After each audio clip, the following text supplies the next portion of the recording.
ጸረ አየር ላይ ጥቃት መከላከያ ቴክኖሎጂዎች ጉዳይ ለምን ያክል ቀናት ከዚህ በኋላ እንደሚቀጥል አይታወቅም። እኛ ለድርድር ለዲፕሎማሲ በራችን ክፍት ነው ይላሉ ኢራኖች። ከዛ ደግሞ የእስራኤል ፖለቲከኞች አሁንም ጥቃታችንን አጠናክረን እንቀጥላለን። ጠቅላይ ሚኒስትር ቤንያሚን ኔታንያሁ አስተዳደር የኢራን የኒውክሌር መሰረተ ልማትን ሙሉ በሙሉ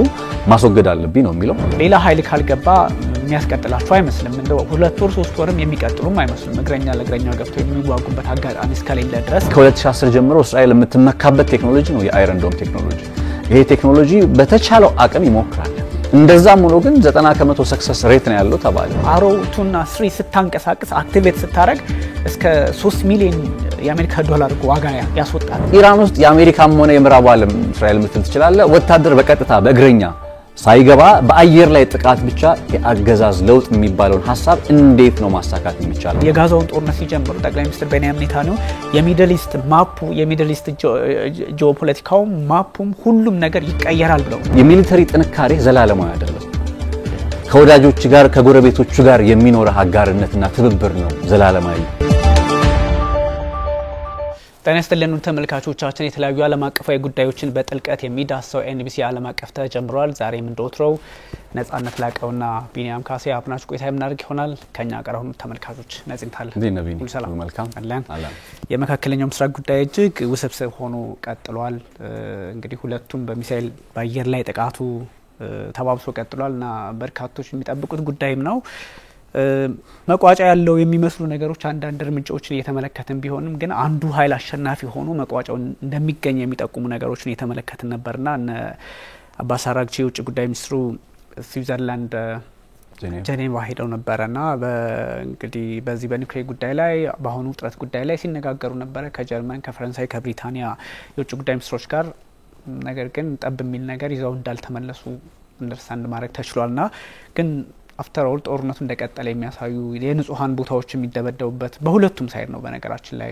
ቴህራን ውስጥም ትላንት እንደምታስታውሰው ሆስፒታል ተመቷል። ኢራን ውስጥም ከባድ ሆነ እስራኤል ውስጥም ከባድ ሆነ የሆስፒታል በቤርሼባ በሚባለው አካባቢ ላይ ጥቃት ሰንዝሮ በርካቶች ተጎድተዋልና ሲቪሊያን ታርጌት እየሆኑ መጥተዋል። በሁለቱም ሳይድ አፍተር ኦል የጦርነት ባህሪው ነው ልትለው የማችለው አይነት ነገር እየመጣ ነውና ውስብስብ የሆኑ ጉዳዮችን እየተመለከትን ነበር። በቆየ ቁጥር ቀናት በቀናት ላይ የተጨመሩ በመጡ ቁጥር የደርቲስት የሆነውን ፓርት አብረን ያየን የመጣ ነው። ለምሳሌ ባለፉት ቀናት ያው እስራኤልም ጥቃት ሰነዝራለች ኢራንም ጥቃት ሰነዝራለች የሚለው ነገር እንዳለ ሆኖ ወታደራዊ ኢላማዎችን ለማነጣጠር ጥረት የሚያደርጉት ነገር በሁለቱም ወገን በኩል እንዳለ ሆኖ ግን እንደዚህ አይነት ኢንፍራስትራክቸሮች ሰለባ የሆኑ ነው በሚለው ጉዳይ ላይ ሰማው ለምሳሌ አሁን ኢራን በፈጸመቻቸው ጥቃቶች ቤልሼባ አካባቢ ላይ የሚገኝ ሆስፒታል ጥቃት ከመድረሱ ባለፈ አይ ቲንክ ወደ 50 ሚሊዮን ዶላር ገደማ ኢንቨስት የተደረገበት የእስራኤል የሳይንቲፊክ ሪሰርች ሴንተር አለና ይሄ የእስራኤል ሳይንቲፊክ ሪሰርች ሴንተር በሕክምና ከጤና ጋር በተገናኘ የምርምር ስራዎች የሚከናወንበት የሪሰርች ሴንተር ነው። እሱ ሴንተር ላይ የተፈጸመው ጥቃት ሙሉ በሙሉ ህንጻውን ያወደመው ሊትራሊ ያው እስራኤሎች ጥቃት ሳይረኖች ስለሚጮሁ ሰዎች ብዙ ጊዜ ወደ መደበቂያ ዋሻዎች ቀድመው ስለሚገቡ በሰብአዊ ላይ የሚደርሰው የህልፈት ወይም ሞት ቁጥር አነስተኛ ነው። 29 እንደዛ አካባቢ ነው ትላንት ድረስ በተባበሩት መንግስታት ድርጅት የእስራኤል አምባሳደር ሲያነሱ የሰማሁትና 29 የሚሆኑ ሰዎች ናቸው በስካውን ድረስ ሞቷል ተብሎ የእንግሊዝ ከትላንትና መሻሽ ድረስ ብለን ያዘው እስከ 40 መሻሽ ድረስ እና ይሄን አይነት እንደዚህ አይነት በአንድ ጥቃት ይሄን አይነት ኮስት የሆነ በጣም ውድ የሆነ ጥቃት በማድረስ አንድ የሚሳኤል ጥቃት እንደዚህ አይነት ውድ የሆነ ጥቃት በማድረስ ረገድም የሚጠቀስ ሆኗል በዚህ የሳይንቲፊክ ሪሰርቹ ላይ የደረሰው ጥቃትና ኢራኖች ይህን ጥቃት የፈጸመው የኛም የኒውክሌር ሳይንቲስቶችን ጨምሮ ተማሪዎቻችን ሪሰርቸሮቻችን መምህሮቻችን በእስራኤል ጥቃት ኢላማ ሆነዋል ስለዚህ ለዛ ያጻፋ ምላሽ እንሰጣለን በሚል አይነት ነው ምላሽ እየሰጡ ያሉት። ከዚህ ጋር ተያይዞ ትላንትና በዚህ በተባበሩት መንግስታት ድርጅት በዚህ ሆስፒታል አጥቅተናል ወይስ አላጠካንም የሚለው ጉዳይ በጣም ዋነኛ መከራከሪያ ጉዳይ ሆኖ ነበር በመንግስታቱ ድርጅት የጸጥታው ምክር ቤት በአልጄሪያ ጠሪነት በአልጄሪያ በኳታር በመሳሰሉት ሀገራት አስቸኳይ ጠሪነት መሰለኝ ለስብሰባ ተቀምጠው ነበርና የኢራኑ አምባሳደርና የእስራኤሉ አምባሳደር የተመላለሱት ወይም ያነሱት ሐሳብ በጣም ተለየ እስራኤሉ አምባሳደር ኢራን አምባሳደርን በተመለከተ ሲያነሷቸው የነበሩ ሐሳቦች እጅግ በጣም ግርምትን የሚያጨሩና ዘለፋ አዘልም የነበሩ ናቸውና የኢራን አምባሳደር ያው የዓለም አቀፉ ማህበረሰብ በእስራኤል ላይ ጫና ማያሳድር ከሆነ የተባበሩት መንግስታት ድርጅት የጸጥታ ምክር ቤት ኢራን በመሰረተ ልማቶችን ሆስፒታሎችን ያነጣጠሩ ኢቭን የኒውክሌር መሰረተ ልማቶችን ያነጣጠሩ አሁን ይሄ የሚካድ አይደለም አይደል እነ ኢስፋሃን እና ናታንዝ የመሰሉ የኒውክሌር ማብለያ ጣቢያዎች ተነጣጥረዋል የኒውክሌር ፋሲሊቲዎችና እነሱ ደግሞ የሚያመጡት የራዲዮሎጂካል ፕሮብለም ወይም የጨረር ብክለት ያካባቢና የስነ ምህዳር ብክለትን በተመለከተ ከዚህ ቀደም ስላወራን ዓለም አቀፋዊ የተወገዘ ጥቃት ነውና ይሄንን እየተጠቀሱ የኢራኑ አምባሳደር የተባበሩት መንግስታት ድርጅት በቶሎ እስራኤል ላይ ሪዞሉሽን ማሳለፍ አለበት የሚለውን ሐሳብ ያነሱ ነበርና IAEA የሚባለው አካል ደግሞ ያው ከዚህ ቀደም እንደምታስታውሱ ዓለም አቀፉ የአቶሚክ ኢነርጂ ኤጀንሲ somehow ኢራን በሯን ክፍት አይደለችም የሚለው ነገር የአሁኑ ጦርነት የኒውክሌር ፕሮግራሙ ኢራን በሯን ሙሉ በሙሉ ክፍት ስላላደረገች ከ20 ዓመታት በኋላ ለመጀመሪያ ጊዜ በሯን ዘግታለች የሚል ሐሳብ ማንሳቱ አሁን ኔታንያሁ ጦራቸውን እንዲሰብቁ ያደረገ ምክንያት ነው ከሚባሉት ውስጥ ነውና የኛን ጉዳይ እየተጠቀሱ ውግንና የተስተዋለበት ነው IAEA ወይም የዓለም አቀፉ አቶሚክ ኢነርጂ ኤጀንሲ የሚል ሐሳብ በኢራን አምባሳደር በኩል ሲነሳ ነበረ ወይራስ በእስራኤል አምባሳደር በኩል ደግሞ ንግግራቸውን ሲጀምሩ how dare you ያሉ ነው የጀመሩት እንዴት ብትደፍር ነው ከትልቁ በኢራን በእስራኤል በኩል የሚሰጠው አመክንዮ ምንድነው ኢራን ለእስራኤል የደህንነት ስጋት ነች የሚለው ሐሳብ ነውና ይሄን ሐሳብ በቀን እየተጠቀሱ በዚህ ቀን የእስራኤሉ አምባሳደር ማለት ነው በ2023 በዚህ ወር በዚህ ቀን አያቶላህ አሊ ካሚኒ እስራኤልን በተመለከተ እንዲህ ብለው ተናግረዋል እስራኤል የጽዮናውያን አገዛዝ መወገድ አለበት ከምድር መጥፋት አለበት ይያለ ተናግረዋል ይሄ የኤክስቴንሻል ትሪት አይደለም ወይ የህልውና ስጋታችን አይደለም ወይ ለዚህ ጉዳይ ዛሬ በዚህ በአደባባይ ምንድነው መልስ የምትሰጠው ይያሉ የኢራኑን አምባሳደር ሲሞግቱና ሲጠይቁት ነበር በ2025 በዚህ ቀን ለአውሮፓውያን አቆጣጠር 2025 በዚህ ቀን አያቶላህ አሊ ካሚኒ ካንሰር ብለው ጠርተውናል ይያሉ የእስራኤል አምባሳደር ሲያነሱ ነበርና በዚህ ምምልሳቸው መካከል አንተ እንዲያውም ዲፕሎማት አይደለህም የኢራኑን አምባሳደር ሲገልጹ ማለት ነው በዲፕሎማት ምንድነው የሚባለው እንትን ለምድ የለበስክ ተኩላነ እና ይቅርታ ልናደርግላችሁ አንችልም እዚህ መታችሁ አትማጸኑ ኦሬዲ እናንተ ናችሁ እንትኑ የሳባችሁት ቃታውን መጀመሪያ ያሳባችሁት የሚለውን ሐሳብ ያነሱ ነበር እንግዲህ በአለም መድረክ ላይ ይሄ ጉዳይ እንዲህ ኢንተርቴን እየተደረገ ነው የሚለውን ነጥብ ማንሳት ስለፈለኩ ነውና ሆስፒታል ካጠቃን አሉ የእስራኤሉ አምባሳደር አንድ ሆስፒታል ካጠቃን በማስረጃ እንዲ ብላችሁ አቅርቡልን እያሉ ሲናገሩ ነበር ትንሽ ያሳቀኝም ነገር ይሄ ነው እኛ እንኳን መመታታቸውን መጎዳታቸውን የሰማናቸው በኢራን ውስጥ በርካታ ሆስፒታሎች አሉና አምባሳደሩ ምን ለማለት ፈልገው ነው በመንግስታቱ ድርጅት መድረክ ላይ በዚህ ደረጃ በማስረጃ አቅርቡልን ይያሉ ሲጠይቁ የነበረው የሚለው ነገር ትንሽ ግርምት ያጫረብኝ ነበር አስቸጋሪ እንትን ነው ያለው እዛ አካባቢ እንዳልከው የእስራኤል ዲፕሎማቶችን ጠቅላይ ሚኒስትር ቤንያሚን ኔታንያሁን ጨምሮ ስትመለከታቸው በዓለም አቀፍ መድረኮች ላይ የሚናገሩበት ቶን ኤክስፕሬሽኖቻቸው አደገኛ አስቸጋሪ ፕሮቮክ የሚያረጉ ወይም ጸባጫሪ ነገሮች ሆኖ ነው የምትመለከታቸው ብዙ ጊዜ ኦፍ ኮርስ የተለመደ ነገር ነው እንደዚህ አይነት ነገሮች ምናልባት ግምት ውስጥ የሚገቡበት መንገድ አሁን ኒውክሌር የሚባለው ነገር ነው እንዳልከው አሁን ስለ ኒውክሌር በደንብ ስንመለስበት ሰፋ አድርገን እናወራዋለን ግን የኒውክሌር ጉዳይ ላይ ሁኔታዎች ከዚህ ቀደም የነበሩትን እንኳን ግምት ስታስገባ በእስራኤል በኩል ሙሉ በሙሉ ዝግጅቱ አሁን ኢራንን ኒውክሌር ጦር መሳሪያ እንዳይኖራት የማድረግ አንድ አላማ አለ ከዛ ደግሞ ቀጠለ የአስተዳደር ለውጥ ወይንም ደግሞ የአያቶላህ አሊ ኻሜኒ አገዛዝ እዚህ አካባቢ ላይ ዝር እንዲል ወይንም ደግሞ ሚድል ኢስት ላይ መታየት የለበትም የሚል አቋም በቀጥታ ማራመድ ጀመሩ እነዚህ ነገሮች ውጥረቱን ያባባሰው እስከምን ይቀጥላል የሁለቱም ኃይሎች ሚሳይሎቻቸው የአየር መከላከያ ስርዓቶቻቸው ሌላ ኃይል ካልገባ የሚያስቀጥላቸው አይመስልም እንደው 2 ወር 3 ወርም የሚቀጥሉም አይመስሉም እግረኛ ለእግረኛ ገብተው የሚዋጉበት አጋጣሚ እስከሌለ ድረስ የአየር ላይ ጥቃቱ በጣም ኮስት ያረጋል እንመለስበታለን። በጣም ኮስት ያደርጋል ብዙ ወጪዎች ስለሚያስወጣ እንደው ሌሎች ኃይሎች እንደና አሜሪካ ያሉት ያው ዶናልድ ትራምፕ እንደምታውቀው 2 ሳምንት ወይም 15 ቀናት ብቻ ነው የሰጡት። ከዛም በኋላ ውሳኔን አሳውቃለሁ ነው ውሳኔያቸውን የሚያሳውቁት ምንድነው አንድና አንድ ብቻ ነው። ላይክ ከዚህ በፊት ጠቅላይ ሚኒስትር ቤንያሚን ኔታንያሁ አላማችን ሁለት ነው፣ አንድ ኢራንን መምታት፣ አንድ ኢራንን መምታት፣ ሁለት ኢራንን መምታት እያሉ እንዳስቀመጡልን አይነት ነገር ነውና ትራምፕ ከ2 ሳምንት እስከ 2 ሳምንት ነው ነገም ከነገ ወዲያም ሊሆን ይችላል ውሳኔያቸውን ሊያሳልፉ ይችላል። እስከ በ2 ሳምንት ጊዜ ውስጥ የሆነ ነገር ሊያሳውቁን ይችላሉ ነውና ምናልባት በዚህ ልክ ውጥረቱ ሰፍቶ ሊሄድ ካልቻለ በስተቀር ሁለቱ ኃይሎች ልክ ሀገር ለሀገር የገቡበት ጦርነት ስለሆነ ማን ጦርነቱን ማስቀጠል ይፈልጋል? አሁን ባለፈው እንዳልኩ ኢራንና እስራኤል ጦርነቱን እዚህ ላይ ቢያቆሙት አሸናፊ ልትሆን የሚችለው ሳይኮሎጂካሊ ወይም ደግሞ ይሄ በዋርሞንገሪንግ መንፈስ የነበራቸው መሪዎች ናቸው የእስራኤል መሪዎች እና ጠቅላይ ሚኒስትር ቤንያሚን ኔታንያሁ። ስለዚህ እነሱ ናቸው ተሸናፊ የሚሆኑት። ምክንያቱም ኢራን እስራኤል ላይ በዚህ ልክ ጥቃት ታደርሳለች ብሎ ማንም ዓለም ያሰበ የለምና እዚህ ላይ ቢያቆሙት እነ ኔታንያሁ አላማቸውን አላሳኩም። ምንም እንኳን ጀነራሎች ሳላሚን ጨምሮ ቢገድሉም ህይወት ቢቀጥፉም ብዙ ነገሮችን የኒውክሌር ጣቢያዎችን ለማጨናገፍ ቢሞክሩም ግን እዚህ ላይ የሚያቆሙት ከሆነ ለነ ጠቅላይ ሚኒስትር ቤንያሚን ኔታንያሁ እንደምታውቀው ካላቸው ሜንታሊቲ ከግንዛቤያቸው አንፃር ሽንፈት ነው የሚሆነው። ሶ እዚህ ላይ እንደማይቆም ያሳያል። ኔታንያሁ ማስቀጠል ይፈልጋል። ለዚህም ነው በመንግስታቱ ድርጅት ውስጥ ለኛ ለድርድር ለዲፕሎማሲ በራችን ክፍት ነው ይላሉ ኢራኖች። ከዛ ደግሞ የእስራኤል ፖለቲከኞች አሁንም ጥቃታችንን አጠናክረን እንቀጥላለን የሚል ሀሳብ ያነሳሉ። ግን ይሄ ሲባል ጣዋትም እኮ ማነች ኢራን ጥቃት ሰንዝራለች ሚሳኤሎችን። እንደውም ይሄ ፋታ የሚባለው ከተወነጨፈ በኋላ እጅግ አስቸጋሪ ነገሮችን ስንመለከት ነበርና ሜቢ በዚሁ የጦር መሳሪያዎቹን እንዴት ባለፈው በተወሰነ መንገድ ነካክተነው ነበርና የጦር መሳሪያዎቹ እንዴት ጥሰው ገቡ የሚለው በጣም በርካቶችን ሲያነጋግር የነበረ ጉዳይ ነው። የኢራን እንደምታውቀው የእስራኤል ያው 3 ሌየር ያሉት የመጀመሪያው አይረን ዶም የሚባለው እስከ 70 ኪሎ ሜትር ዲቴክት አድርጎ ሊያከሽፍ የሚችል ከ4 ኪሎ ሜትር እስከ 70 ኪሎ ሜትር ያሉ አጭር ርቀት ሚሳኤሎችን ሊያከሽፍ የሚችል እንደሆነ ይታወቃል። ከዛ እነ ዴቪድ ስሊንግ ናቸው የሚመጡት 500 ኪሎ ሜትር አካባቢ። ከዛ እነ አሮዎቹ ይመጣሉ። አሮዎቹ እንደውም ትንሽ እንትን ይያሉ ይርቃሉ እስከ 2000 ምናምን ኪሎ ሜትር ድረስ ኦልሞስት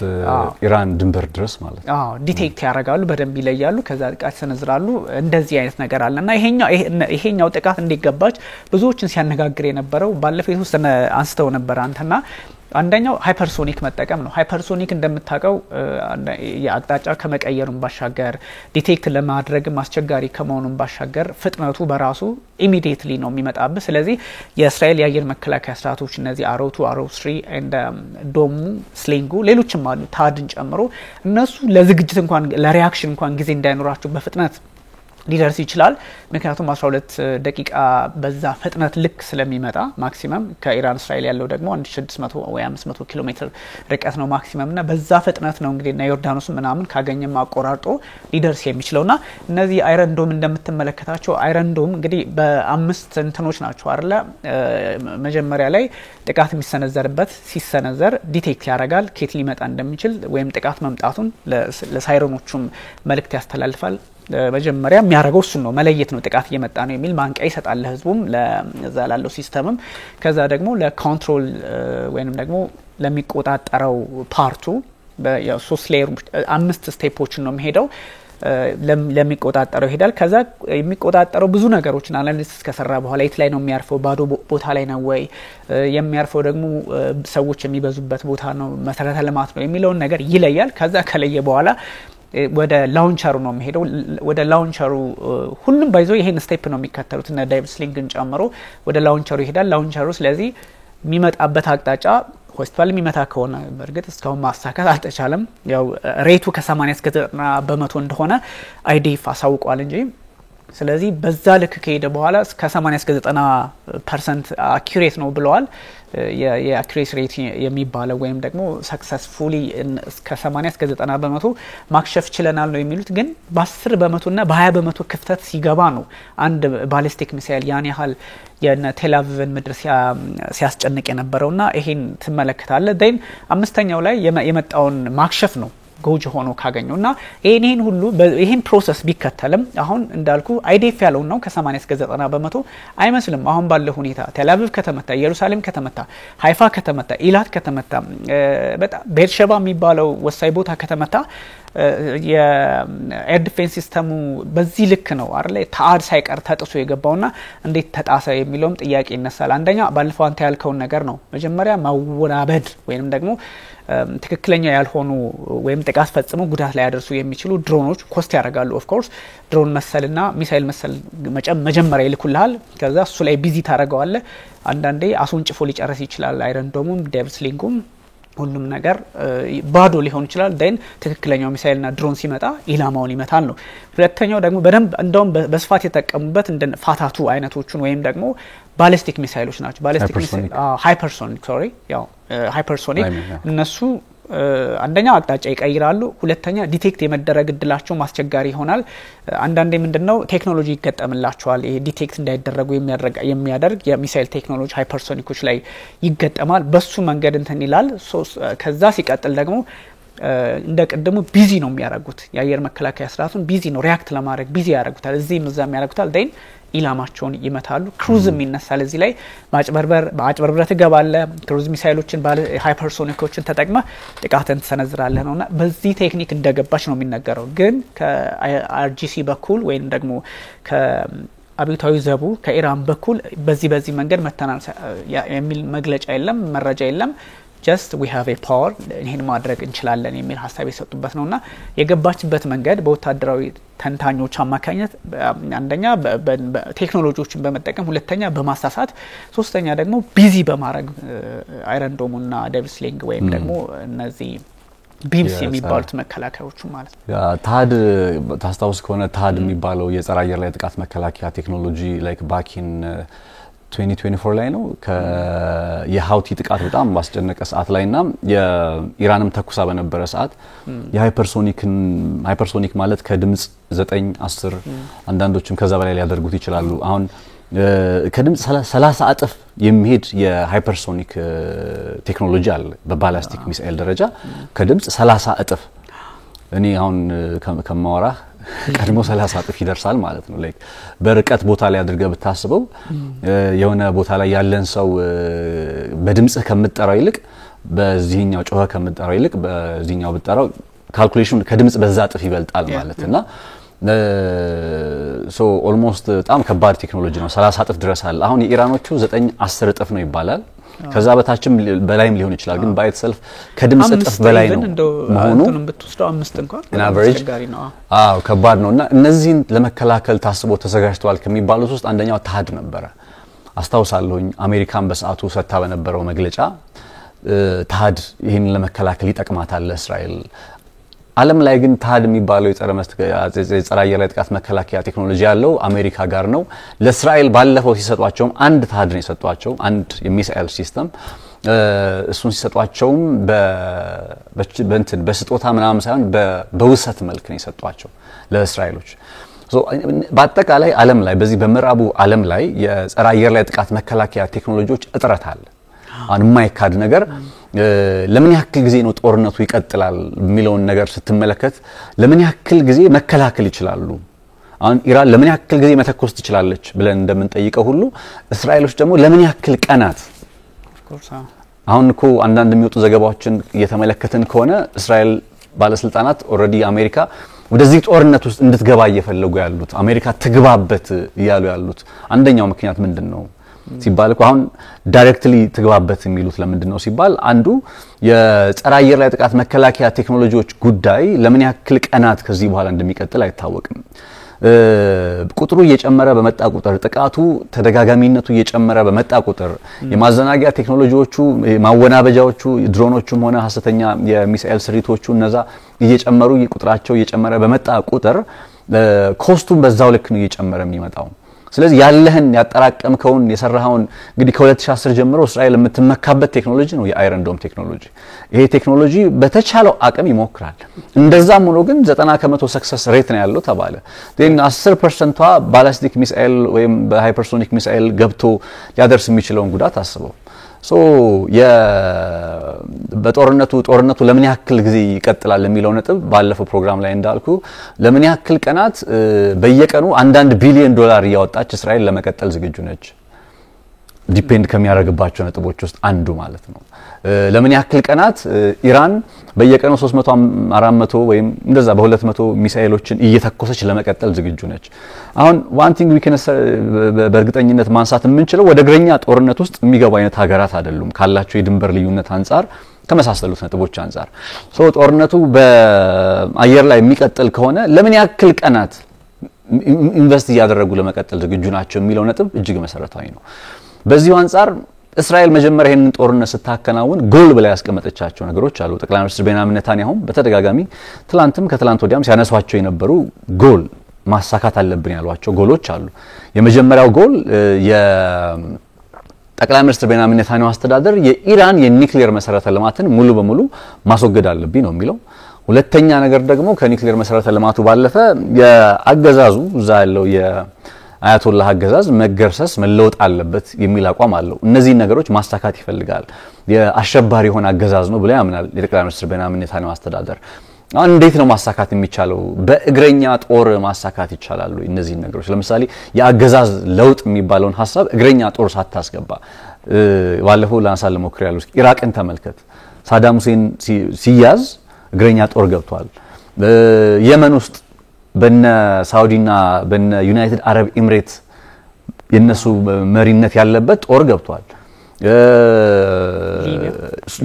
ሊቢያ ውስጥ ጦር ገብቷል ሶማሊያ ውስጥ ብላክ ሃውክ ዳውን ፊልሙን ታስታውሳለ ሌላው ቢቀር ሶማሊያ ውስጥ የአሜሪካ ወታደር ገብቷል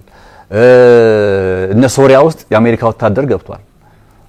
በጦር ቤዛቸውም ቢሆን እነ ሊባኖስ ውስጥም ከዚህ የተለየ ታሪክ የላቸውም ዳይሬክትሊ ኢንቮልቭ አድርገው ገብተዋል የአሜሪካና የምዕራብ ዓለም ወታደሮች እነዚህ ሀገራት ላይ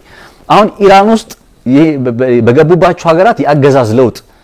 አሁን አፍጋኒስታን ውስጥ ታሊባን ተመልሶ ከመመለሱ ወደ ስልጣን ከመምጣቱ በፊት እኮ የአሜሪካ ወታደሮች ከ2001 እስከ 2020 ቆይተዋል 2019 ድረስ ቆይተዋል እንግዲህ የአሜሪካ ወታደር በቀጥታ የገባችባቸው ሀገራት ላይ ነው የሪጅም ለውጥ የተከናወነው ስለዚህ ኢራን ውስጥ የአሜሪካም ሆነ የምዕራብ ዓለም እስራኤል ምትል ትችላለ ወታደር በቀጥታ በእግረኛ ሳይገባ በአየር ላይ ጥቃት ብቻ የአገዛዝ ለውጥ የሚባለውን ሐሳብ እንዴት ነው ማሳካት የሚቻለው አንደኛው ሐሳቡ አይሳካም የሚባልበት አመክንዮ ይሄኛው ነው የእግረኛ ጦር አያስገቡም እንግዲህ 2 ሚሊዮን ምናምን ኢኮኖሚ ገመቱ የኢራን እግረኛ ወታደር ቁጥር ባለፈው በእግረኛ ወታደር ደግሞ በንጽጽር ከተመለከተነው ኢራን ከ1981 እስከ 1988 የኢራቅና ኢራን ጦርነት ወቅት ላይ ምን አይነት ተሞክሮ እንደነበራት ያኔኮ ኢራን በኢራቅ ጋር ስትዋጋ እስራኤል ኢራቅን ታስታጥቅ ነበር እኮ አይደል እነ ሳዳም ሁሴን እንዲመታላት ደግሞ ኢራንን ታስታጥቅ ነበር የማይካድ እና አሜሪካን በሁለቱ ቢላ ሲጫወቱ ነበር የማይካደው ነገር ግን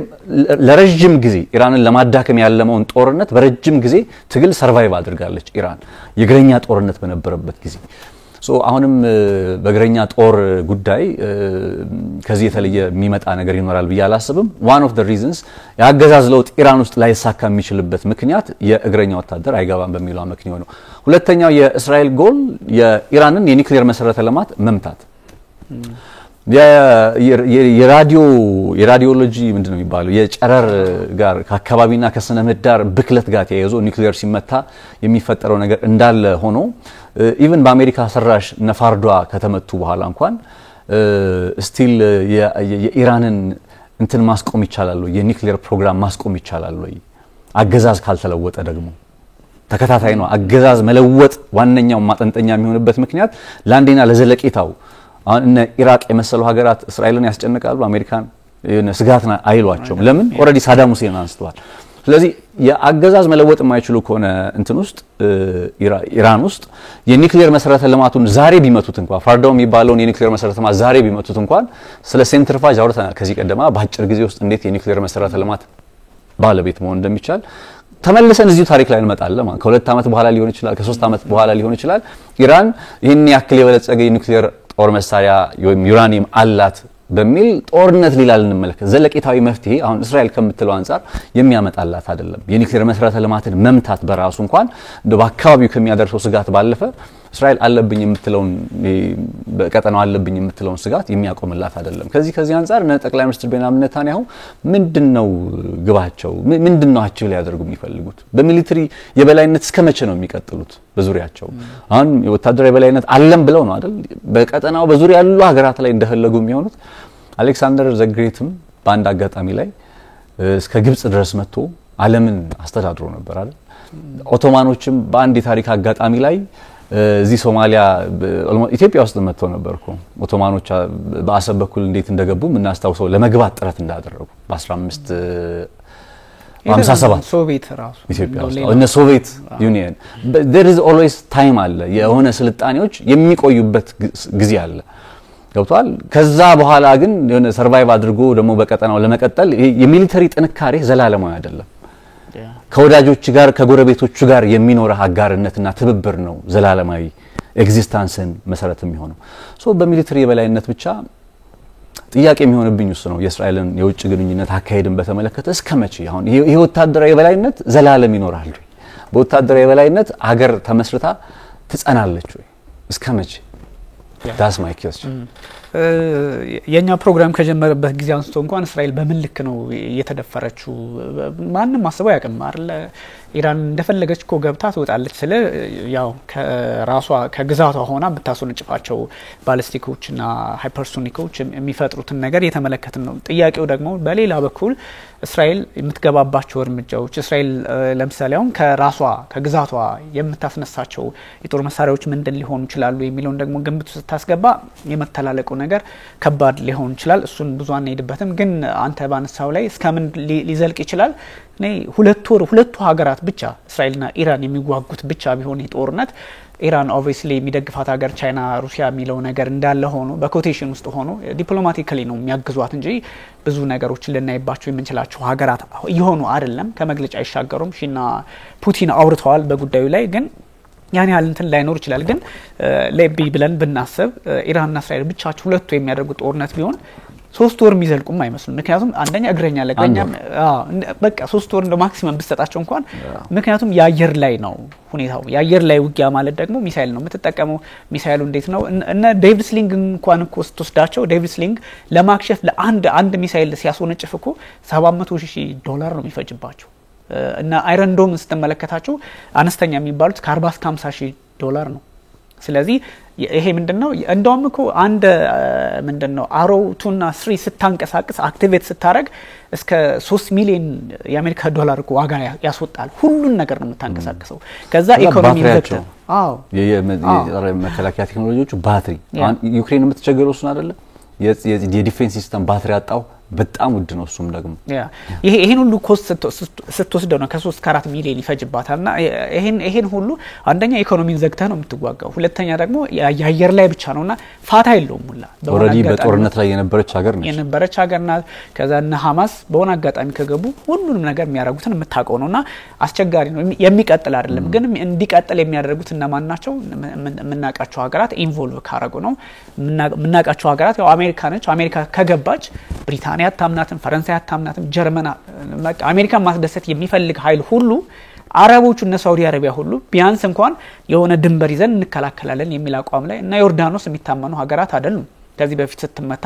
ተረባርበው እና አረብ ኤሚሬቶች ይሄን ሁሉ ስትመለከት ተጎጆዋ ማን ነው የሚሆነው? ጦርነቱ የተራዘመ ሲል ሁለቱም ቢሆንም እንኳን አሜሪካን ስቦ የማስገባት እድል እስራኤል ካላት ኢራን ነች ልትሆን የምትችለው። ግን ያ ማለት ኢራንም የምታስወነጭፋቸው ባሊስቲክ ሚሳኤሎች አያልቁም ማለት አይደለም። እስራኤልም የምትተኩሳቸው F-35 ተዋጊ ጀቶች ተደብድበው ተመተው አያልቁባትም። ወይንም ደግሞ የአየር መከላከያ ስርዓቷ እንግዲህ እነሱ በነገሩ መሰረት ከ80 እስከ 90% አይደለም ምንም የሚተኩሰው አጥቶ ዝም ብሎ አየር ላይ የሆነ ጥቃት ሊፈጠር ይችላልና የማይቀጥል እንደሆነ ያሳያል። ቀደም እንዳልከው ግን ኔታንያሁ ከዚህ በፊት ደጋግመን አስተናዋል። የሚድል ኢስት ላይ ትልቅ ፕሮጀክት አላቸው። የጋዛውን ጦርነት ሲጀምሩ ጠቅላይ ሚኒስትር ቤንያሚን ኔታንያሁ የሚድል ኢስት ማፑ የሚድል ኢስት ጂኦፖለቲካው ማፑም ሁሉም ነገር ይቀየራል ብለው ኦፍ ኮርስ ተቀይሯል የምትልበት ደረጃ ላይ ደርሷል። እነ በሽር አልአሳድን የሚያህል ነገር ትልቅ በቃ የዓለምን ካርታ የቀየረ በተለይም ከሩሲያ አንፃር ብዙ ነገሮችን ነውጥ ውስጥ ያስገባ ሆኖ አይተናል። የኢራቁን የሊባኖስን እንዳለ ትታ ነው ኢራን ውስጥ ለመግባት ደግሞ ጠዋት አንድ መግለጫ ያየው ነበር ያንተን ሐሳብ አንድ ስፖክስ ውመን አለች የውጭ ጉዳይ ሚኒስቴር ይሆን አርለች አይ ቲንክ የመንግስት ቃል አቀባይ ናት ብቻ ያንተን ሐሳብ ስትል እየሰማሁት ነበር ኢራቅ ውስጥ እንደ ፕሪቴክስት የተጠቀሙበትን ነገር አሁንም ምዕራቡ ዓለም በተለይም እስራኤል ይዘው መታለች ኢራቅ ውስጥ ያለውን ነገር ኢራቅ ውስጥ ሳዳም ሁሴንን የቀየሩበትን መንገድ ይዘው እኛም ላይ ለመድገም የሞከሩ ያለበትን አካሄድ እያየን ነው እኛ ኢራኖች ላለፉት 200 አመታት ምንም አይነት ጦርነት በእኛ አማካኝነት ያው ጦርነት አለ በእኛ አማካኝነት የተቀሰቀሰ ጦርነት የለም ጦርነቱን የሚያመጡት እነሱ ናቸው ኢምፖዝ የሚያደርጉብን የሚል ሐሳብ ሲሰጡ ነበርና ይሄኛው እጅግ አስቸጋሪ ነው ሜቢ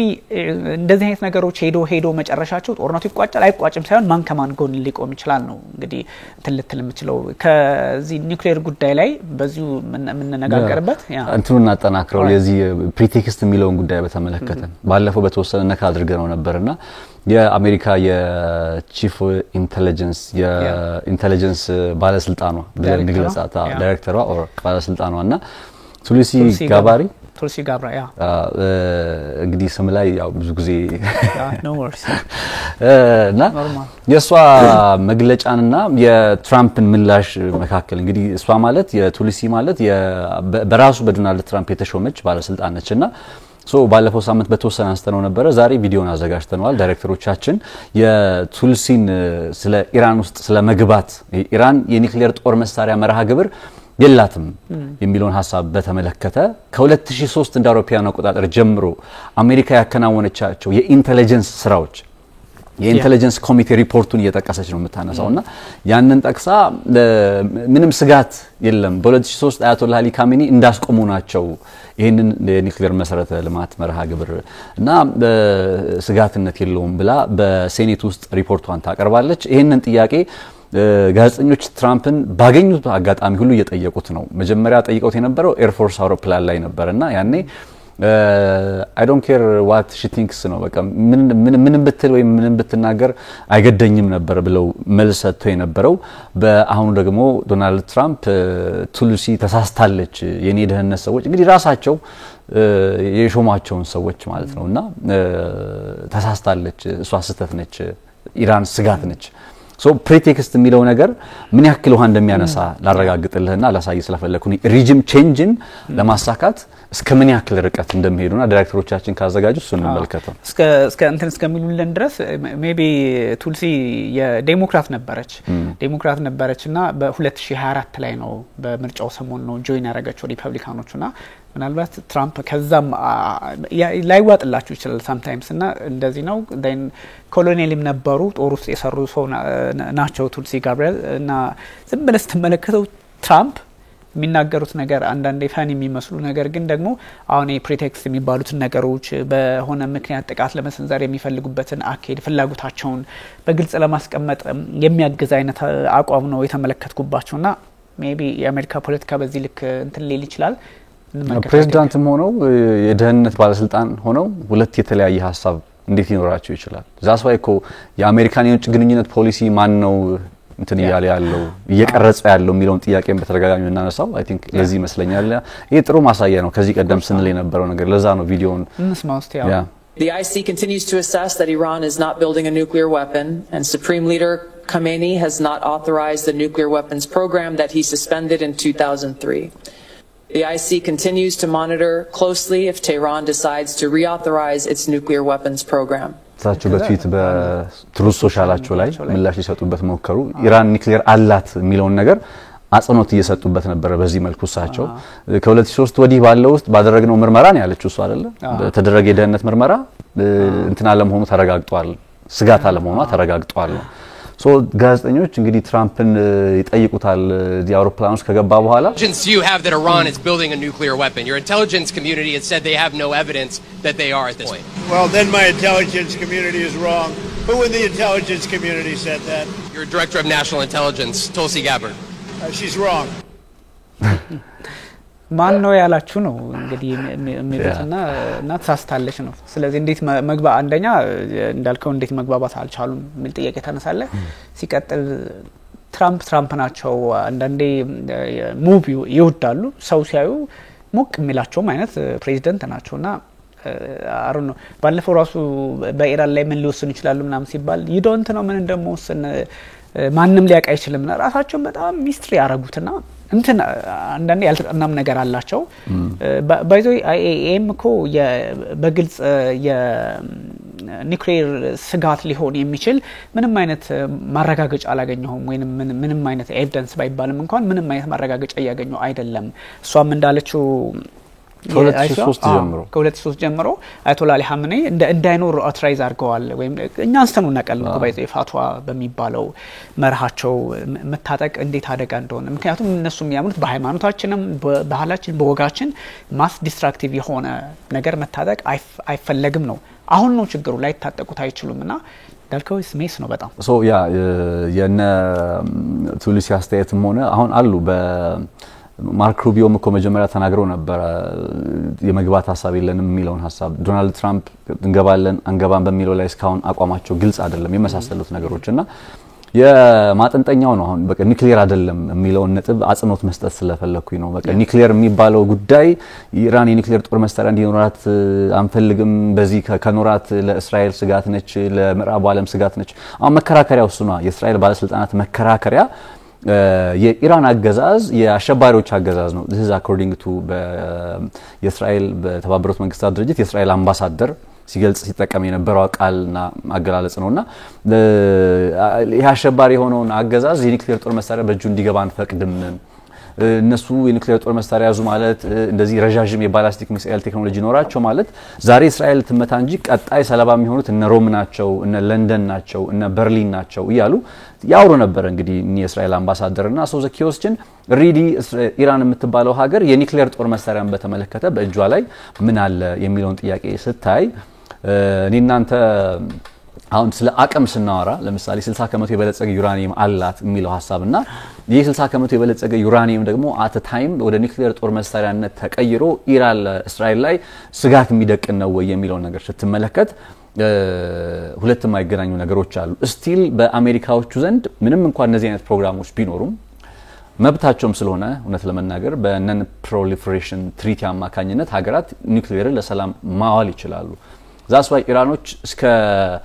ለሰላም ማዋል በሚባልበት ፐርሰንት ድረስ 3% ድረስ 2% ድረስ ዩራኒየም ምናበለጽግ ከሆነ 60% ድረስ ያበለጸግነውን እንኳን ለማስወገድ ዝግጁ ነን እስከ ማለት የደረሱት እንግዲህ በዚህ ደረጃ የድርድር ሂደት ተጀምሮ አይደለ እሁድ ድርድር ሊካሄድ ነው ሐሙስ ለአርብ ለሊት ጥቃት እስራኤል ፈጽማ ነገሮች የተገለባበጡትና ዋነኛ ግቡ የናያቶላህ አሊ ካሜኒ አስተዳደርን ማንሳት የሚለው ነው ቅድም እንዳልኩ ደግሞ እሱ የእግረኛ ጦር ካላስገባ በስተቀር አይሳካም እግረኛ ጦር ላስገባ ብትል ደግሞ ትልቁ ሪስክ ነው የሚሆነው ለነ እስራኤል ለመሰሉ ሀገራት ኢቭን ለአሜሪካም ቢሆን አይደለም ለእስራኤል ቀርቶ ለና አሜሪካም በኢራን ተራሮች ላይ በማያውቁት መልክዓ ምድር ትልቁ አድቫንቴጃቸው አንደኛው የጂኦግራፊ አቀማመጣቸው ስለሆነ ኢራን is one of the most mountainous country in the world እና በነዛ የመሬት አቀማመጥ ላይ ጦርነትን ማካሄድ በጣም ከባድ ነው ጂኦግራፊ ማተር ስለሚያደርግ ያው በጦርነት በእግረኛ ጦርነት ውስጥ የጦር ስትራቴጂስቶች ባንሆንም ግን ቢያንስ በተወሰነ ፎርዱ ያልተመታውኮ ኤግዛክትሊ በማውንቴን ውስጥ ስላለ ነው ዛሬም ድረስ ጥበቃ እየተደረገለት ያለው በተራራው አማካኝነት ሌላ ምንም ነገር አይደለምና እንዴት ነው ሊያሳኩ የሚችሉት ሪጂም ቼንጅ ያገዛዝ ለውጥን ሲባል ውሃም ያነሳ አይሆንም የሚሳካ አይሆንም የሚባለው በዚህ ምክንያት ነው ብያስባለሁኝ ለምን ያክል ጊዜ እነ ክሬምሊን የመሰሉ ሀገራት በዝምታ ይቀጥላሉ እነ ቻይና የመሰሉ ሀገራት በዝምታ እንዴት ይቀጥላሉ የሚለው ሐሳብን በተመለከተ የተወሰነ እንበል አይ ቲንክ አሁን ባለፈው ብያለሁ ለነ ክሬምሊን ለነ ሩሲያ ወይም ለነ ቻይና ስትራቴጂካሊ ምንድነው የምንሰጣቸው ኢራን የምትባለው ሀገር የሚለው ነገር ከዚህ ቀደም በነበረው ልምድ ላይ ምንም የሰጠቻቸው ነገር የለም ምንም አጋርነት የላትም ምንም ጠንካራ የሆነ ትብብርም የላትም የጦር መሳሪያ ግብይት የነዳጅ ግብይት ከማድረግ ባለፈ ግን አንድ ደግሞ አብሮ ሊረሳ የማይገባው ነገር እነ ሩሲያ እስከመቼ ዝም ይላሉ በተለይ ሩሲያ እንዶ ቻይናን እንኳን ብንተዋት እስከመቼ ዝም ትላለች? አሁን ሶሪያ ውስጥ የነበረው የጦር ቤዟ ወይም አጋር ነበረ። የበሽር አልአሳድ አስተዳደር የሶሪያ ተቀምጦ ከሩሲያ ጋር አጋር ነበረ። የበሽር አልአሳድ አገዛዝና አስተዳደር ከዛ ስፍራ ላይ ሲወገድ የቀጠለው ማን ነው? ኢራን ነች መጣችው። ኢራን የሩሲያ አጋር ነበረች። ኢራንም አሁን እንደው ሪጂም ቼንጅ አይሳካም ብያለሁ፣ ግን በሐሳብ ደረጃ አስቦት የሚገቡና ለመተግበር ጥረት የሚያደርጉ ከሆነ በዚህ ምክንያት በሚፈጠር የሚሆን አይመስለኝም። እንደው ተፈጠረ ብንል ግን ሪጂም ቼንጅ ወይም አያቶላህ ከተነሱ ብለን ብናስብ የቢሆን ሐሳብ ነው። ዜን ሩሲያ በዚህ ቀጠና ላይ ያላት እንቅስቃሴ ተገታ ማለት ነው። ጤና አደለው ሰዴ ወደ መካከለኛው ምስራቅ መግባት መቻል በአለም ላይ በመሪነትን አስጠብቆ ለመቀጠል ቁልፍ ነገር ነው ብለው በቀደሙት በነሲዛሮች በሩሲያ እንደዚህ በኤምፓየሯ ሩሲያ ዘመን ጊዜ ከሶቪየት በፊት በነበረችው ጊዜ በአፈ ታሪክ እንኳን የሚነገር ሌጀንድ አላቸው። በቃ የቀይ ባህር መግቢያን መያዝ፣ ወደ መካከለኛው ምስራቅ እስከ ካስፒያን ባህር ድረስ መምጣት፣ እንዲህ ያሉ ሜዲትራኒያን ባህር ላይ መድረስ ምናምን ብለው ያስቀመጧቸው የሩሲያን ዓለም አቀፍ ተጽዕኖ ለማሳደግ የጻፏቸው አሉና እንግዲህ ከዚህ የሩሲያ ህልም ነው እየተገታች የምትሄደው አጋር ያጣች በሄደች ቁጥርና እንደው የጦር መሳሪያ ድጋፍ ባታደርግ እንኳን ዳይሬክትሊ እንደው እስከመቼ በዝምታ ሊመለከቱ ይችላሉ የሚለው ነገር በተወሰነ መልኩ ጥያቄ እንድታነሳ እንደው ነገሮች በዚህ ላይ ቀጥሉ ይችላሉ። ጦርነቶቹ ተባብሰው የሚቀጥሉ ከሆነ እንደው እነ ሩሲያ በተወሰነ መልኩ ሊመጡ ይችል ይሆን ወይ ሊያግዙ ይችል ይሆን ወይ የሚል ሐሳብ እንደው የቢሆን ሐሳብ ነው። እንዳልኩ እንደው ምንም ፍንጭ ያየነባቸው ስላልሆነ እንደው ስትራቴጂካሊ የሚያገናኛቸው አንድ ነገር አለ ከሚል አመክንዮ በመነሳት ነው የኛውን ጉዳይ ያነሳ ያለውትና ተስፋ ባይኖርም ግን እኔ ከሰሞኑ ማያቸው ነገሮች ደግሞ የተሻለ ከዚህ በፊት ባይዞይ በሁለቱም ጎራ በኩል ኃይል ይኑር ሲባል እኛ አሰላለፉ ሊሆን ይችላል ነው እንጂ እንዲኖርም አንፈልግም። ምክንያቱም ውጥረት እንዲባባስ ፕሮግራማችንም አይፈልግም፣ ዓለምም በባህሪዋ አትፈልግም። ያው እንግዲህ አሁን ያለው ሁኔታ አስቸጋሪ ስለሆነ ነው። እንዳልከው ግን የሩሲያና የቻይና ፖለቲከኞች በተለይም ፕሬዚዳንት ሺ ጂንፒንግ እና ፕሬዚዳንት ቭላዲሚር ፑቲን ተነጋግረው ነበር በስልክ ትላንትና ማታና ሲያወሩ ምንድነው ጉዳዩን መፍትሄ መስጠት የሚቻለው በዲፕሎማሲያዊ መንገድ ብቻ ነው እንጂ በወታደራዊ ሊሆን አይችልም። እንደውም ሩሲያ አለፍ እያለች ማስጠንቀቂያ ትሰጣለች። የቾርኖቢል አይነት ነገር ጉዳት ሊደርስ ይችላል የሚል ማስጠንቀቂያ እየሰጡ ቡሻሃር ነው የሚባለው አካባቢ ላይ እኮ የምታበለጽገው እኮ ሩሲያ ነች። ኢራን ውስጥ ያለው 200 የሚሆኑ የኒውክሌር ባለሙያዎች አሏት ኢራን ውስጥ እና የሚገርምህ እነዚህን ሰዎች ታሳቢ ባደረገ መልኩ ከእስራኤል ፖለቲከኞች ጋር ተነጋግረዋል እነ ፑቲን እንዳትነኩብን የሚል አፍተር ኦል እንዲህ አይነት ነገሮችም በጎን የሚሰሩም ነገሮች አሉና ግን የተወሰነ ለውጦች ያሉ ይመስለኛል። ሺ ጂንፒንግ እና ፑቲን ሲነጋገሩ ምንም ኢራንን የመደገፋቸው ጉዳይ ምንም የሚያጠራጥር አይደለም፣ እንደሚደግፉ ይታወቃል። ግን ዲፕሎማሲያዊ በሆነ መንገድ ነው። ዲፕሎማሲያዊ በሆነ መንገድ አሁንም ፑቲን በግልጽ የተናገሩት ነገር ስለሆነ በዲፕሎማሲያዊ መንገድ ይሄንን ፕሮሊፌሬሽን በሚባለው ወይም ደግሞ ኒውክሌርን አሳልፎ ባለመስጠት ባለማባዛት በመሳሰሉት ባለም አቀፍ ህግ ኤንፒቲ በሚባለው በሱ መሰረት እንድትገዛ ለሰላማዊ ልማት ለሰላማዊ እንቅስቃሴ ኒውክሌርን መጠቀም እንደምትችል ማበልጸግ እንደምትችል ለሰላም እስከሆነ ድረስ እኛ እናግዛታለን በኤንፒቲ አማካኝነት ባለም አቀፍ ህግ መሰረት እናግዛታለን ካሉ በኋላ ሺ ጂንፒንግ ፑቲንም የእስራኤልን ጥቃት ዓለም አቀፍ ህግን የሚጥስ ሌሎች ዓለም አቀፍ ህጎችንና የዩኤንን ትልቁን ቻርተር የሚጥስ ነው በሚል በግልጽ አውግዘዋልና የሆነ ነገር አለ። ትንሽ የሆኑ ለውጦች አሉ። ከዛ ደግሞ የኖርዝ ሳውዝ ኮሪደር የሚባል የኢንቨስትመንት አላት እንደምታውቀው ሩሲያ እና ሩሲያ እንዳልከው አሁን የኢራን መንግስት አቅሙን አጥቶ እና አያቶላ አሊ ሀመኔ ከኢራን አስተዳደር ገሸሽ የሚሉ ከሆነ ዓለም ላይ ምንም ላታምናት የምትችል ሀገር ምንም አቅም ፓወርለስ የሆነች ሀገር ልትሆን የምትችለው ቻይና አርፋ ቁጭ ልትል ትችላለች። በእርግጥ እንመጣለን አንዳንድ እንቅስቃሴዎች አሉ በሚስጥር የምታረጋቸው። ግን ራሺያ ይሄን ካላረገች ሶሪያ ላይ ጊቭ አፕ አድርጋ እና አሜሪካው እንደፈለጉ እየሆኑበት ነው። የራሳቸውን ኢምፓየር ለማምጣት እየሞከሩ ነው። ኢራን ላይ ካጣች ደግሞ ሩሲያ ምንድነች? ከዛም በኋላ ሚድል ኢስት ላይ አይደለም ዓለም ላይ እንዲኔ ምናምን ብትል ማንም አይሰማትም። ምክንያቱም የምታረግም አይመስለኝም ባይዘው።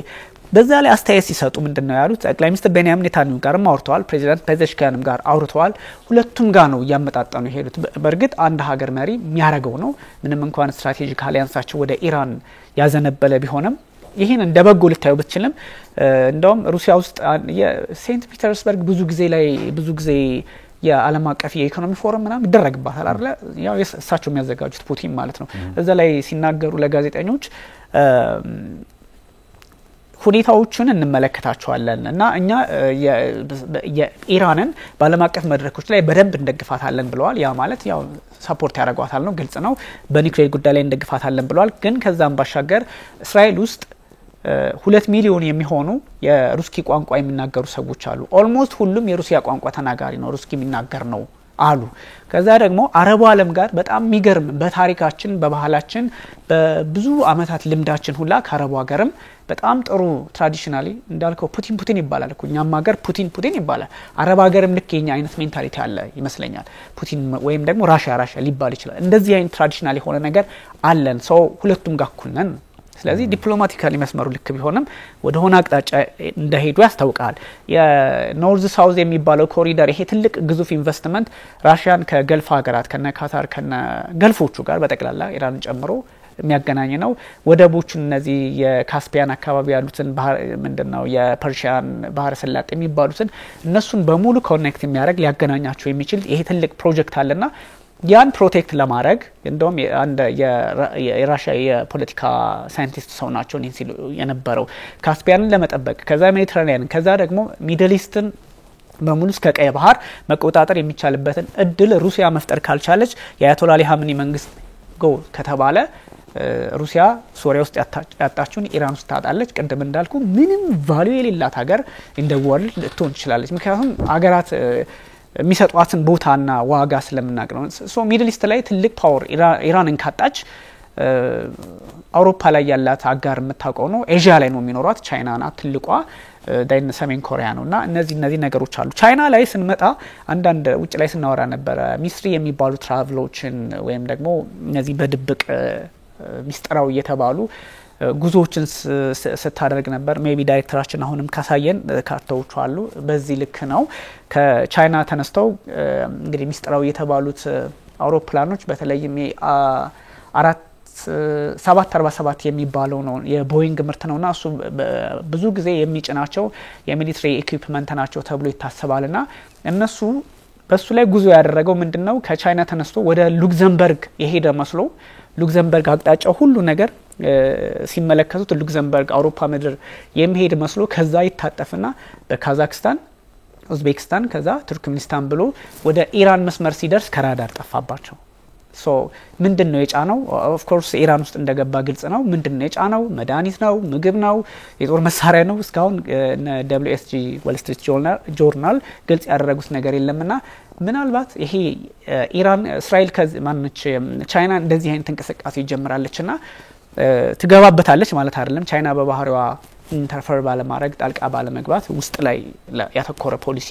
ስለምታራምድ ትገባበታለች ማለትም ባይሆን ሱፐር ፓወር እየሆነች ስለመጣች ሜቢ እንደዚህ አይነት እንቅስቃሴዎች ይሄኛው ያው ዲቴክት ማን ነው ግልጽ ሆኖ ስለተቀመጠ ነው። ከቻይና ተነስቶ ሉክዘምበርግ መሄድ ሉክሰምበርግ ነው የሚሉት አክቹሊ ሉክዘምበርግ መሄድ አስመስለው ከዛ ወደ ካዛክስታን ኡዝቤክስታን ብሎ ቱርክሜኒስታን ሲደርስ ራዳር ጠፍቶ ቱርክሜኒስታን ከዛ ወደ ኢራን ሊቀላቀል ሲል ጠፋ ወይም ከራዳር ስርዓት ውጭ ዝቅ አለ መሰለኝ። አይ ቲንክ እንደዛ አይነት ነገር ያዩ ነበርና ጣልቃ ገብነቶች እንዳሉ ፖዚቲቭ ነው አይደለ? ያው እንግዲህ እስራኤልም እየተደገፈች ስለሆነ እንትን ነው አሁን ዓለም ላይ ውሳኔውን ከወሰኑት አሁን እነዚህ ሀገራት ያቅም ችግር እኮ የለባቸው የዲሲሽኑ ችግር ነው ያለው። ሁሌ የምንጠብቀው ፓርት አለ። ለምሳሌ እንደ ቻይና የመሰሉ ሀገራት ለምሳሌ በታይዋን ጉዳይ ላይ ወስነው በቃ አሜሪካን በታይዋን ላይ ያላትን የጦር እንቅስቃሴ እንድታቆም መንቀሳቀስ ነው የሚጠበቅባቸው። ብሬክአዌይ ልክ ለኒውክሌሩ ብሬክአዌይ ፖይንት እንደምንለው እንደነ ቻይና የመሰሉ ሀገራት ብሬክአዌይ ፖይንት ነው የሚቀራቸው። በሚሊተሪው ስትሮንግ ኢኮኖሚ ማለት ስትሮንግ ሚሊተሪ ነው ያላቸው። በኢኮኖሚውም በዓለም ግዙፍ ሁለተኛ አንደኛ ምናምን በቀጣይ አመታት የሚሆን ኢኮኖሚ ነው ያላቸው። ህዝብ ቁጥራቸውም እንደምታቀው ነው፣ ወታደራዊ አቅማቸው እንደምታቀው ነውና ብሬክአዌይ አድርገው ከገቡ አንደኛ የቻይና የውጭ ግንኙነት ፖሊሲ ሽፍት ይሆናል። ሶ ቻይና ባለፉት አመታት ስናቃት ኒውትራል ነች። በውጭ ሀገራት ግንኙነት ወይም በሌሎች ሀገራት ጉዳይ አልገባም፣ ጣልቃ አልገባም፣ የሀገራት የውስጥ ጉዳይ አይመለከተኝም እኔ በሞር ኢኮኖሚካሊ የሆነ ፓርትነርሺፕ ነው ያለኝ የሚል ነገር ነው የምትታወቀው ቻይና ሶ አሁን ዳይሬክትሊ ከነ ኢራን ከመሰሉ ሀገራት ጋር ያውም በጦርነት ውስጥ ይያሉ መሰል አይነት እንግዲህ የተደረገ ድጋፍም ከሆነ ኢቭን ሁማኒታሪያን ኤድ ቢሆን እንኳን ሁማኒታሪያን ኤድ ከሆነ ደግሞ ለምን መሽከርከር አስፈልገ በቃ ሁማኒታሪያን ኤድ ነው የሰብአዊ እርዳታ ነው የሰብአዊ እርዳታ ነው ማድረሰው ብለ ቀላል ነው አሁን ጋዛ ውስጥ ታስታውስ ከሆነ ተዘክቶ ጋዛ የቻይና ሁማኒታሪያን ኤድ በአውሮፕላን ላይ እንዲሄደ የጣለ እርዳታዎችን እየጣለ ያልፋል የአሜሪካም ጭምር የአሜሪካም ሁማኒታሪያን ኤድ ወይ የሰብአዊ እርዳታ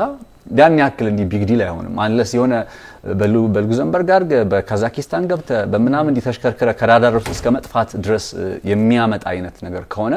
ፎር ሹር በቀጣዮቹ ቀናት ሆት ቶፒክ ኦፍ ዲስከሽን የሚሆን ይመስለኛል የዚህ የቻይናው የአውሮፕላኑም 747 ስለሆነ የሚሊተሪ ኢኩዊፕመንት በመጫን ነው የሚታወቀው ዴን እንዳልከው ወደ ሉክዘምበርግ ገባው አስመስሎ ዴን ወደ ኤዥያዎች ተጣጥፎ መግባቱ ከራዳር ውጭ መሆኑ ምናምን obviously ሚስትሪ ነገር እንደተባለው ነው እርግጥ ነው እና ዋል ስትሪት ጆርናሎችን ያው እንትን ማድረጋችን ፊልተር ማድረጋችን አይቀርም ግን ዋል ስትሪት ጆርናል ባይ ዘ ዌይ ዋን ኦፍ አሜሪካ ውስጥ ከሚታተሙ ጥሩ እንትኖች ጋዜጣዎች መካከል ነው የዋል ስትሪት ጆርናል ችግሩ ምን መሰለ ኤዲቶሪያሉ ላይ ይሄ ምንድነው የሚባለው በአማርኛ ኤዲቶሪያል በጋዜጣዎቹ ርዕሰ አንቀጽ እንደሚባለው ኤዲቶሪያል ላይ የሚያወጡት ሐሳብ ነው ብዙ ጊዜ ለፖለቲከኞች ፍላጎት ጥቅም ማስከበሪያ ይውላል የሚባለው ዋል ስትሪት ጆርናል ከዛ ውጭ ዜናዎቹ ጠብሰቅ ያሉ ናቸው የሆነ ዝም ብለው ተራ እንደ ታብሎይድ የዜና ምንጭ አይደለም ተራ ጉዳዮችን ይዘው ያመጣም ፊድ እንደሚደረጋቸው መረጃዎችም አሉ ባለስልጣናትም የሚነግሩት ነገር ለራሳቸው ጥቅም ፍላጎት ሎቢዎቹም ይሰጡታል የመሳሰሉት ቢባልም ባለሙያዎቹ ግን ጋዜጠኞቹ እንደው ጥሩ የሚዲያ ፕራክቲሽነሮች አሉበት ከሚባል ዓለም አቀፍ ተቋም መካከል ነውና እንደው ትንሽ ትረስት የሚደረግም ነው ለፈልጌ ነው እና ቻይና የመሰሉ ሀገራት በዚህ መልኩ ወደ ነገሩ እንግዲህ የመቀላቀል አዝማሚያ ካመጡ እነ ትራምፕም በዚህ መልኩ እንግዲህ 2 ሳምንታት ጊዜ ቀነገደብ አስቀምጠዋል በ2 ሳምንት ቀነገደብ ውስጥ ይሄንን ጦርነት ልንቀላቀል እንችላለን የሚል ሐሳብ ማለት እናሳውቃቸዋለን ውሳኔያችንን እናሳውቃቸዋለን ብለው ተናግረዋል እነ ሩሲያም በተወሰነ መልኩ የመውላወል አይነት አካሄድ ቢሆንም እንኳን ስቲል ወይም በአቋማቸው ባይጸኑም እንኳን በተወሰነ መልኩ ወደ ኢራን ያዘነበሉ የመሳሰሉት አይነት ጉዳዮችን ያደረጉ ይመስላል ሶ እነዚህ ነገሮች ሄደው በመጪዎቹ ጊዜ ይሄንን የእስራኤልና የኢራን ጦርነት ወደ ምን አይነት ቅርጽ ነው ይዘውት ሊመጡ የሚችለው ምን አይነት ቅርጽ ነው የሚያስይዙት የሚለው ነገር ከተመለከተው ፎር ሹር እኔ እንዲያውም ምን አይነት አቋም ነው ያለኝ ፐርሰናሊ ስቲል በጠይቀኝ I really don't think አሁን እነ ሩሲያም እነ ቻይናም ኦፊሻሊ በሆነ መንገድ ወይም ይፋዊ በሆነ መንገድ ሩሲያን ማለት ኢራንን አስታጠቀን የሚለው አይነት ሁኔታ ውስጥ የሚገባ አይመስለኝም የግል እይታዬ ነው እና አሜሪካ የመሰሉ ሀገራት ማለት ጥንቃቄ ያደረጉ ነው ሌላው ቢቀር ይሄን ሁሉ የጦር መሳሪያ ድጋፍ ያደረጉ እንኳን ስቲል ግን የሁለት ሳምንት ጊዜ ውስጥ እናሳውቃቸዋል ውሳኔያችንን ኦሬዲ ቋሉበት በጦርነቱ ላይ አለም ብሎ ለመናገር 2 ሳምንት የሚያስፈልግ አይመስለኝምና በተወሰነ መልኩ የኢራንና የእስራኤል ግጭት ብቻ መስሎ እንዲቀጥል አገራት ፍላጎት ያላቸው ይመስላል ኢንዳይሬክትሊ አይገቡም አይደለም አሁን ቻይና ኢንዳይሬክትሊ አደረገች የሚለው ሐሳብ በቀጣይ ቀናት ምን እንደሆነ እየተረጋገጠ እየተገለጠ ይመጣል በርግጥ እና አሜሪካም ደግሞ ያረጉ ያለውን ሐሳብ ኦፊሻላዊ የሚያረጉት አይመስለኝም ወይ የሚገባ አይመስለኝም እንደዚህ በይፋ ለምን ብትል ዓለም ላይ አሁን የነሱ ፈላጅ ቆራጭነት የአሜሪካዎቹ ፈላጅ ቆራጭነት ጊዜ ያከተመ የመምጣቱ እኮ አንድ ማሳያ ነው በቀደሙት ጊዜያት እኮ ቢሆን የእስራኤልን ሐሳብ አሁን ነገር ያለው የኢራቅ ውስጥ የገቡበትን መንገድ ኔታንያሁ የአሜሪካ ኢራቅ ውስጥ እንድትገባ ወትውተው አሳምነው ነው አሜሪካ እና ጆርጅ ቡሽ የገቡት ያኔ እስራኤል አልገባችም በይፋ አሁን ነገሩ ተገልብጦ ምንም እንኳን እስራኤል ስጋት አለባት የሚለው ጉዳይ ወይም የምዕራቡ ዓለም ዲሞክራሲ በሚለው ሲን ስጋት አለበት ቢባልም እንዲያውም ምናሉ we are doing the west's ወይም the world dirty work እየሰራን ያለ ነው አሉ አምባሳደር የእስራኤል አምባሳደርና እንደዛ ነው የሚያስቡት ማን ነው የፍሬድሪክ ሜርዝም የጀርመኑ ቻንስለር ብለውታል እሳቸውን ኮት አድርገው ነው actually የእስራኤሉ አምባሳደር እንደዛ የሚል ሐሳብ አላቸው የሆነ ዳርቲ ወርኩን ነው እየሰሩ ድሮ አሜሪካ ነበረች ይሄን ነገር የምትሰራው ዳይሬክትሊ ጦሯን የምታዘምተው የመሳሰሉት ነገሮች ሶ why ነው አሜሪካ ለምን አሁን ለምንድን ነው አሜሪካ እንደቀደመው ጊዜ ታርጌት ደርቲ ወርክ የሚባለው ነገር አሁን እስራኤል እየሰራች ከሆነ ድሮ እስራኤል አሜሪካ የምትሰራ የነበረው ነገር ከሆነ ምን ተለወጠ ምን መጣ ስትል በርግጥም አሜሪካ የምትባለው ሀገር እንደፈለገች ፈላጭ ቆራጭ የሆነችበት ታይም on the edge of እንበለው ወደ አመሻሹ ላይ ስለመሆኑ አንድ ማሳያ ነው ብዬ አስባለሁ። ኔታንያሁ እኮ ኢራን ውስጥ ስለመግባት ወይም ኢራን ውስጥ ወታደር ስለማዝመት ዛሬ አይደለም ሐሳቡን የጀመሩት እንደምታስታውሰው በተለያዩ መድረኮች ላይ እንዲያውም በጣም እስኪገርመኝ ድረስ ቢቢሲ ራሱ ይዞት ወጥቶ ነበር ይሄንን ጉዳይ ጠቅላይ ሚኒስትር ቤንያሚን ኔታንያሁ ከሆኑ አመታት በፊት ወይ ከ5 እንደዚህ አመታት በፊት በተባበሩት መንግስታት ድርጅት ቀርበው ኢራን ይሄን ያክል ፐርሰንት ቀርቷታል የኒውክሌር ጦር መሳሪያ ልትል ይያሉ ሲናገሩ ታስታውሳለህ ከ5 አመት በፊት ከ10 አመት በፊትም ደግሞ ወደ ኋላ ስትመለስ በተመሳሳይ በሌላ መድረክ ላይ ኢራን በ2 ወር ወይም በ3 ወር ውስጥ የኒውክሌር ጦር መሳሪያ ልታስገባ ነው ይያሉ 2010 አካባቢ ላይ ሲናገሩ ይታወሳሉ። ከዛ ወደ ኋላ መለስ ብለን ስትመለከት እንዲሁ ተመሳሳይ ሐሳባቸው እንዲ በየጊዜው ኢራን 3 ወር ቀራት ለኒውክሌር ይሉላል 3 ወር ቀራት አመት ቀራት ለኒውክሌር ይላሉ። ይሄው 2025 መጣ ኢራን ወደ ኒውክሌር በእጇ አስገብታ አታውቅም ወይም በእጇ ላይ የለም። ሶ ፕሪቴክስቱን በተደጋጋሚ እያነሱት መተው ነው እንግዲህ በመጨረሻ ወደ መግባቱና በግልጽ ጦርነቱን የማከናወኑ ሂደት ውስጥ የመጡት እና አሜሪካ ይሄኛውን ጉዳይ ከውጭ ተመልካች ሆነው መቀጠል የፈለጉ ነው የሚመስለው። አሁን 2 ሳምንት ጊዜ ምንድነው በ2 ሳምንት ጊዜ ውስጥ የሚመጣው ምንድነው የሚለወጠው በ2 ሳምንት ጊዜ ውስጥ? በቃ አሜሪካ በተወሰነ ስቲል ዲፕሎማሲው ላይ ተስፋ አድርጋለች ከነ ኢራቅ ከነ እንትና ጋር ከኢራን ጋር መነጋገር ትፈልጋለች። ባይዘው ወይ ዲፕሎማሲው ላይ ተስፋ አድርጋለች ብዬ ስል ደግሞ ዝም ብሎ እኔ አስተያየትን ብቻ ሳይሆን በተግባር ባለፉት ቀናት የጀርመን የዩናይትድ ኪንግደም እና የፈረንሳይ ባለስልጣናት ቅድም እንዳልከው ስዊዘርላንድ ጄኔቫ ውስጥ ተገናኝተው ነበር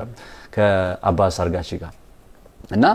ከኢራን የውጭ ጉዳይ ሚኒስትር ጋር ከመገናኘታቸው በፊት የዩናይትድ ኪንግደም የውጭ ጉዳይ ሚኒስትሮች የአሜሪካ አቻዎቻቸውን አግኝተው ዶናልድ ትራምፕ ወይም የአሜሪካ አስተዳደር ከነዚህ ሶስቱ ሀገራት ከአባስ አርጋቺ ጋር በሚኖራቸው ቆይታ ላይ ምን አይነት መልእክት ማስተላለፍና ሐሳብ መያዝ እንዳለባቸው አጽንኦት ሰጥተው ማብራሪያ ሰጥተዋቸዋል ይባላል። ሶ ዘ ፖይንት ምንድነው እነ ዩናይትድ ኪንግደም ፈረንሳይና ጀርመን ከአባስ አርጋቺ ጋር ከኢራን ጋር በስዊዘርላንድ ውስጥ ሲነጋገሩ የተነጋገሩት የነ ትራምፕንም ሐሳብ ይዘው ነበር። ስለዚህ እነ ዶናልድ ትራምፕ በዲፕሎማሲው ላይ ስቲል ተስፋ አላቸው። ዛስ ዋይ ዘይ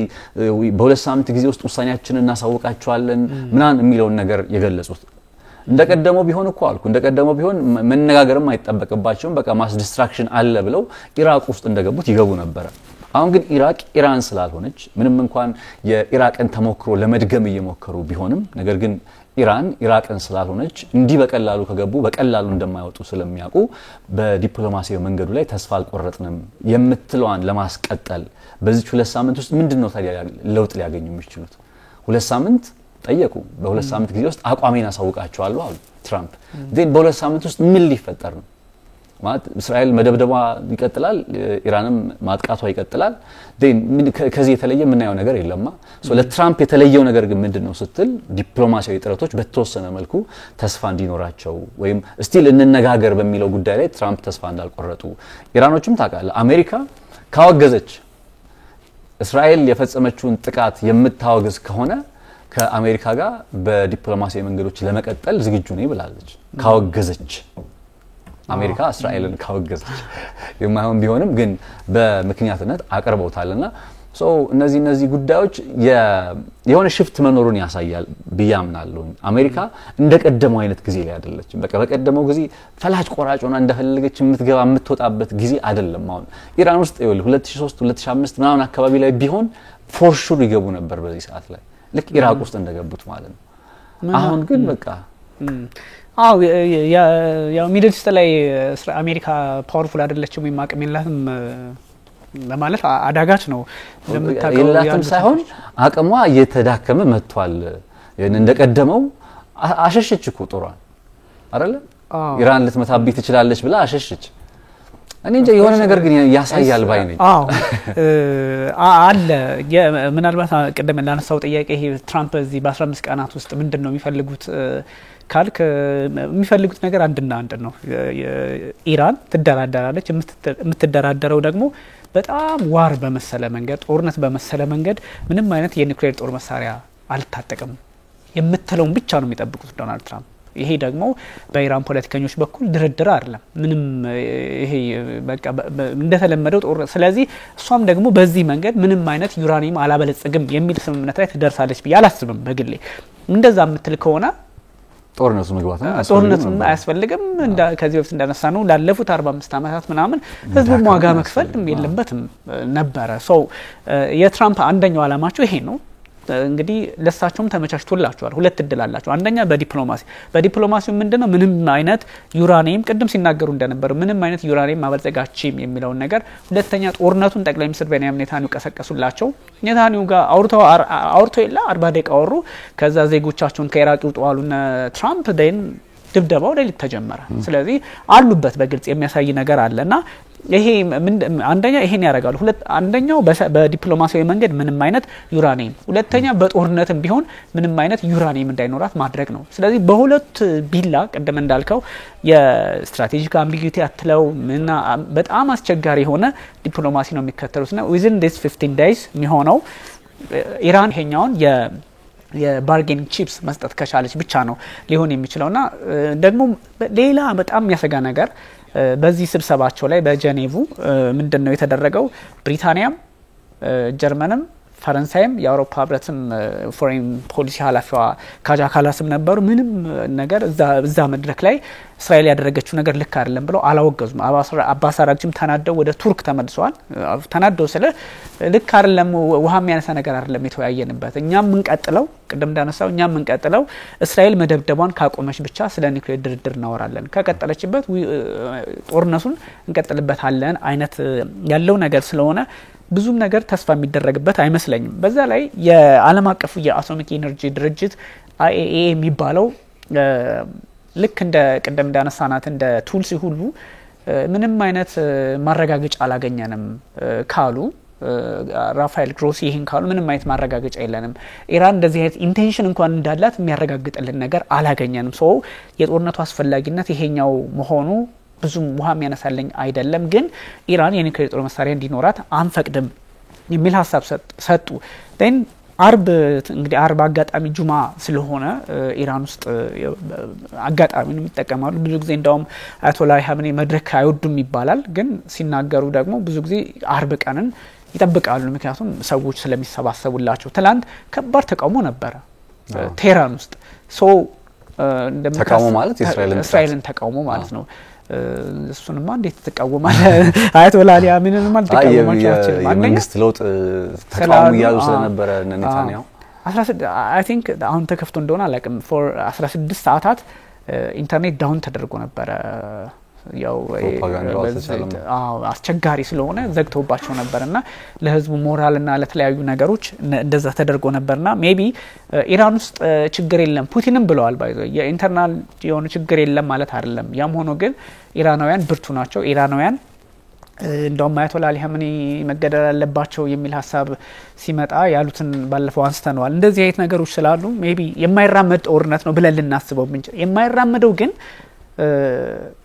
ኢራን አንድና አንድ ስታረግ ብቻ ነው። በቃ ኒውክሌር ይበቃኛል፣ ሰላም ነው የምፈልገው፣ ከዚህ በኋላ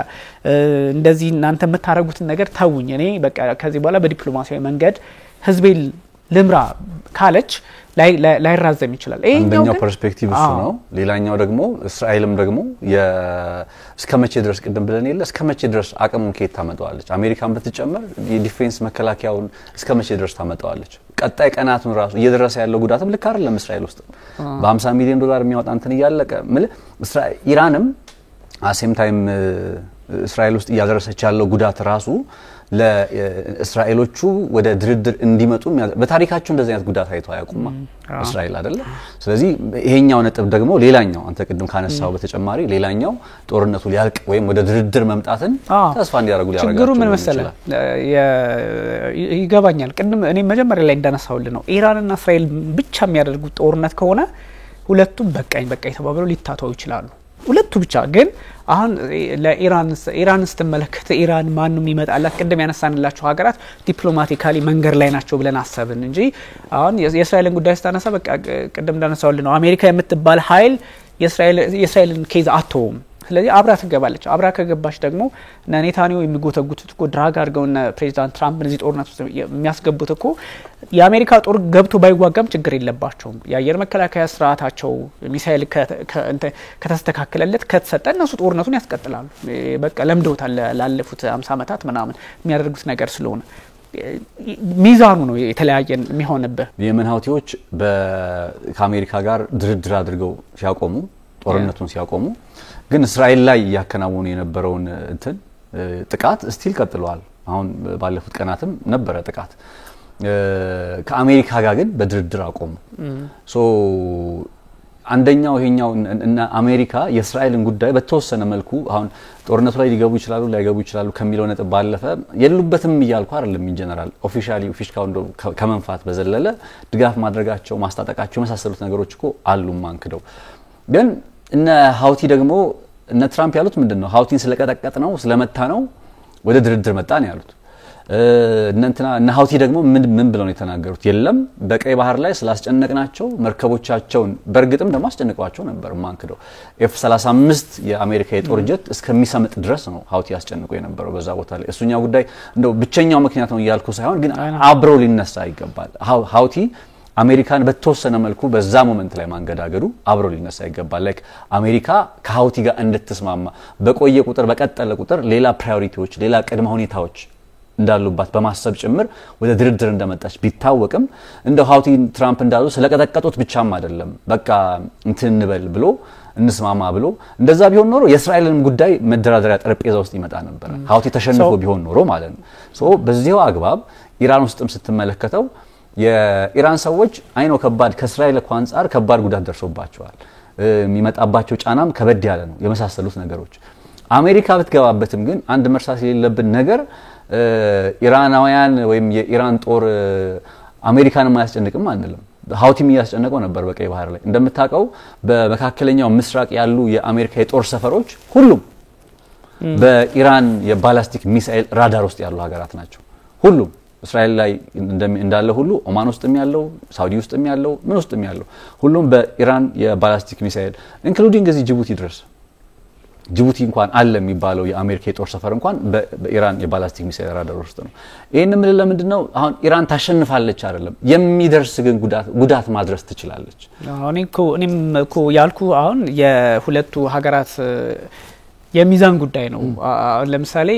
ጦርነቱ ቀደም እንዳልኩ ነው እንትን እንዳይል ኢራንና እስራኤል ብቻ የሚያደርጉ ጦርነት ከሆነ መለቻውንም ከፍም ዝቅም አድርገው ዳሜጁ እኩል አድርገው ብትወስደው እንኳን ኢራንና እስራኤል የሚባሉ ሀገራት ሁለቱ ብቻ የሚያደርጉ ጦርነት ከሆነ አቅማቸው ያየር ላይ ስለሆነ ያየር ላይ አቅም ደግሞ አሁን ባለበት ሰዓት ምንም ማንንም ሀገር ቢደግፋቸው ካልሆነ ሁለቱም ይጨርሳሉ ያየር መከላከያ ስርዓቱም ይጨርሳል ፊውል ራሱ ተጨርሳለ ወይም ደግሞ ኢራቅ ውስጥ ገብተ ኢራንን ለመምታት እስራኤል የምታደርገው ጥረት ያቅም ጥረት ሁሉ ይፈጠርባታል ላያራምዳችሁ ይችላል እኔ ያልኩ አሁን ቀደም እንዳልከው የሁቲዎችና የአሜሪካ ፖለቲከኞች በተወሰነ መንገድ ተነጋገሩና በቃ ጎ አሄድ በበልመንደብ መለፉ በቀይ ባህር ማንንም አይነካችሁም አይነት ነገር ኢራንና አሜሪካ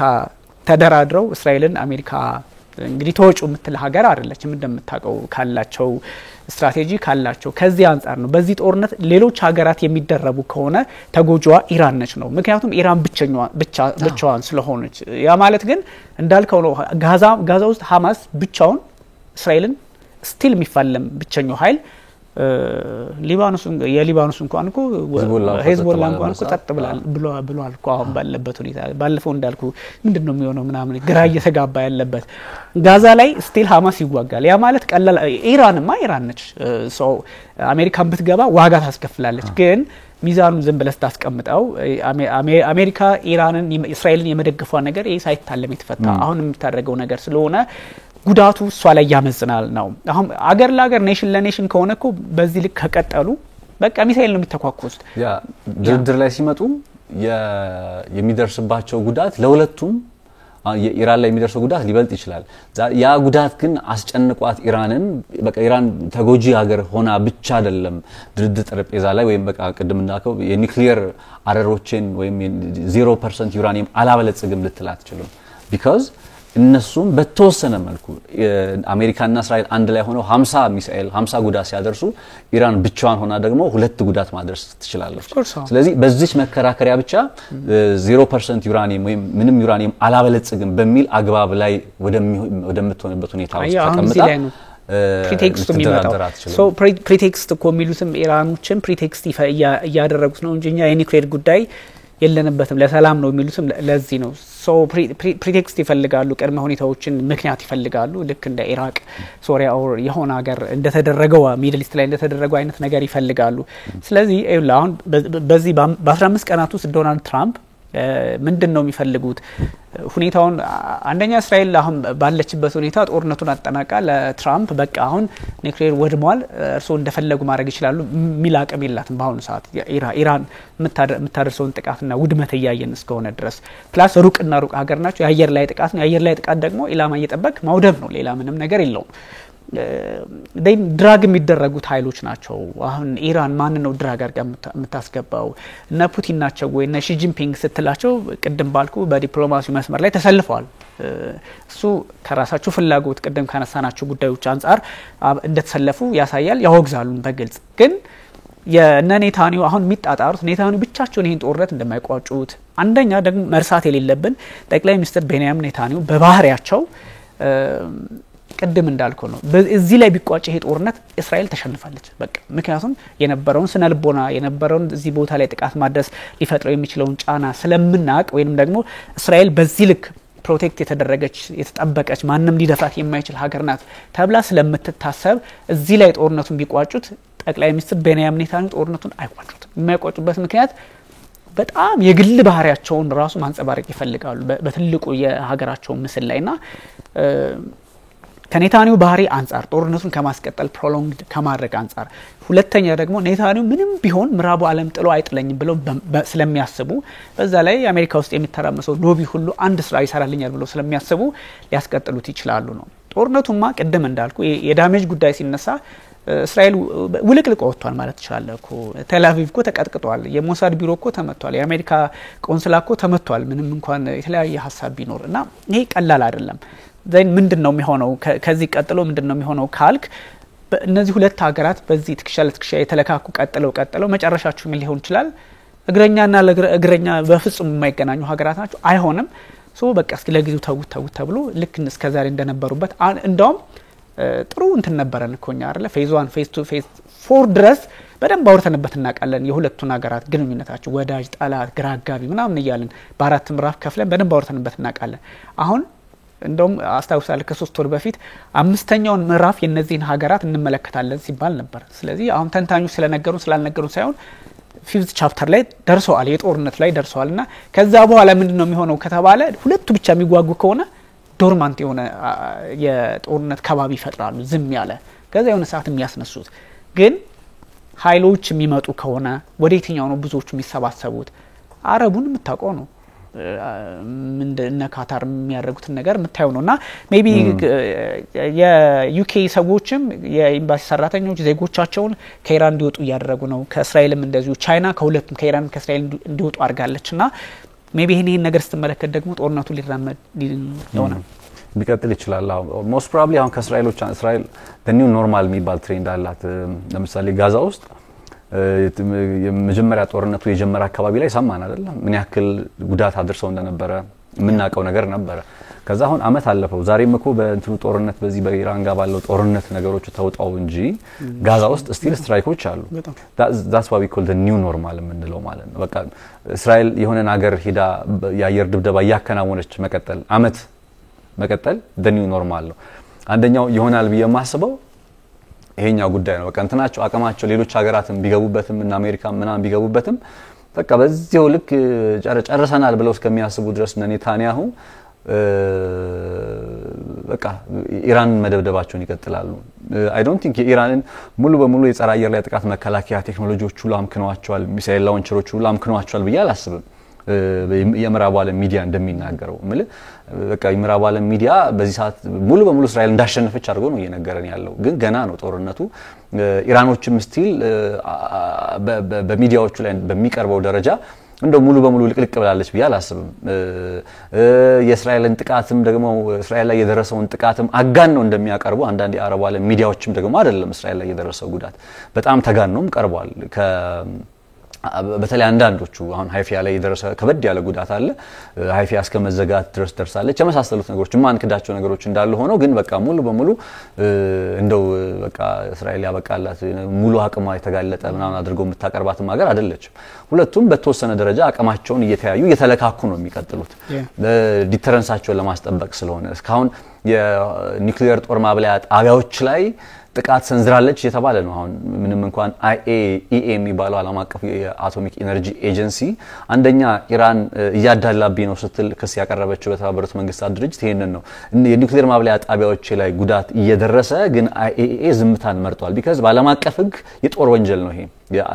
የኒውክሊየር ጦር ማብለያ ጣቢያዎችን ማጥቃት። ለዚህ ደግሞ ራሳቸው እስራኤሎቹ ነግረውናል። ኢላማ የምናደርገው ምንድነው ብለዋል። የኒውክሊየር ማብለያ ጣቢያን የመሳሰሉትን አይደለ። ስለዚህ እነዚህን ጉዳይ በተመለከተ ግን IAEA ዝምታ መርጧል ወይም ስቲል ምንም ጉዳት አልደረሰባቸውም የመሳሰሉት ነገሮች ነው እያለ ያለው። የሚሆነው ነገር ውጤቱን እንመለከታለን። ከዚህ አንፃር እነ ኢራን የመሰሉ ሀገራትም በተወሰነ ደረጃ ጉዳት ማድረስ ብቻ ሳይሆን በግልጽ በመናየው መልኩ ጫና እየፈጠሩ እስራኤሎች ከሚጠብቁት በላይ አይነት ጥቃት እየሰነዘሩ ነው። የጸረ አየር ላይ ጥቃት መከላከያ ቴክኖሎጂ ለምን ያክል ድረስ ኢፌክቲቭ ሆኖ ይቀጥላል አሴም ታይም ደግሞ ኢራኖችም ለምን ያክል ጊዜ እየተኮሱ ይቀጥላሉ የሚለው ነገር ብቻ ዲፔንድ ያደርጋል ብዬ አስባለሁ። ይሄ ጦርነት ወደ ዶርማንት አይነት ስቴጅ ውስጥ ወይም ሁለቱም ሀገራት በቃ የሚተኩሱት ነገር ጨርሰው ብለን እንግለጽ እንደዛ አይነት ነገር ውስጥ ገቡ ከተባለ ስቲል ለኔታንያሁ አስተዳደር ምንድነው ያሳካው ማለት ነው? የኒውክሊየር ጦር መሳሪያ መልሳለሁ ነው አሁን ግቡ። አሁን ሐማስ ጋር ሲመጡ ምን አሉ? ሐማስን አስተዳደራዊ ወታደራዊ አቅሙንም እናጠፋለን ብለው መጡ ጦርነት ሲጀመር። then ከዚህ አንፃር ነው ስንለካ የነበረው አይደል? አሁን ይሄንን ጦርነትም ሲጀምሩ ምንድነው እያሉ ያሉት የኢራንን የኒውክሊየር መሳሪያ መርሃ ግብርና ሪጅም ቼንጅ እያሉ ነው። ስለዚህ እነዚህ ሁለቱን ድረስ እስካላሳካ ድረስ የእስራኤል ወታደራዊ ኃይል ኢራን ላይ የፈለገ እንትን ቢል የፈለገ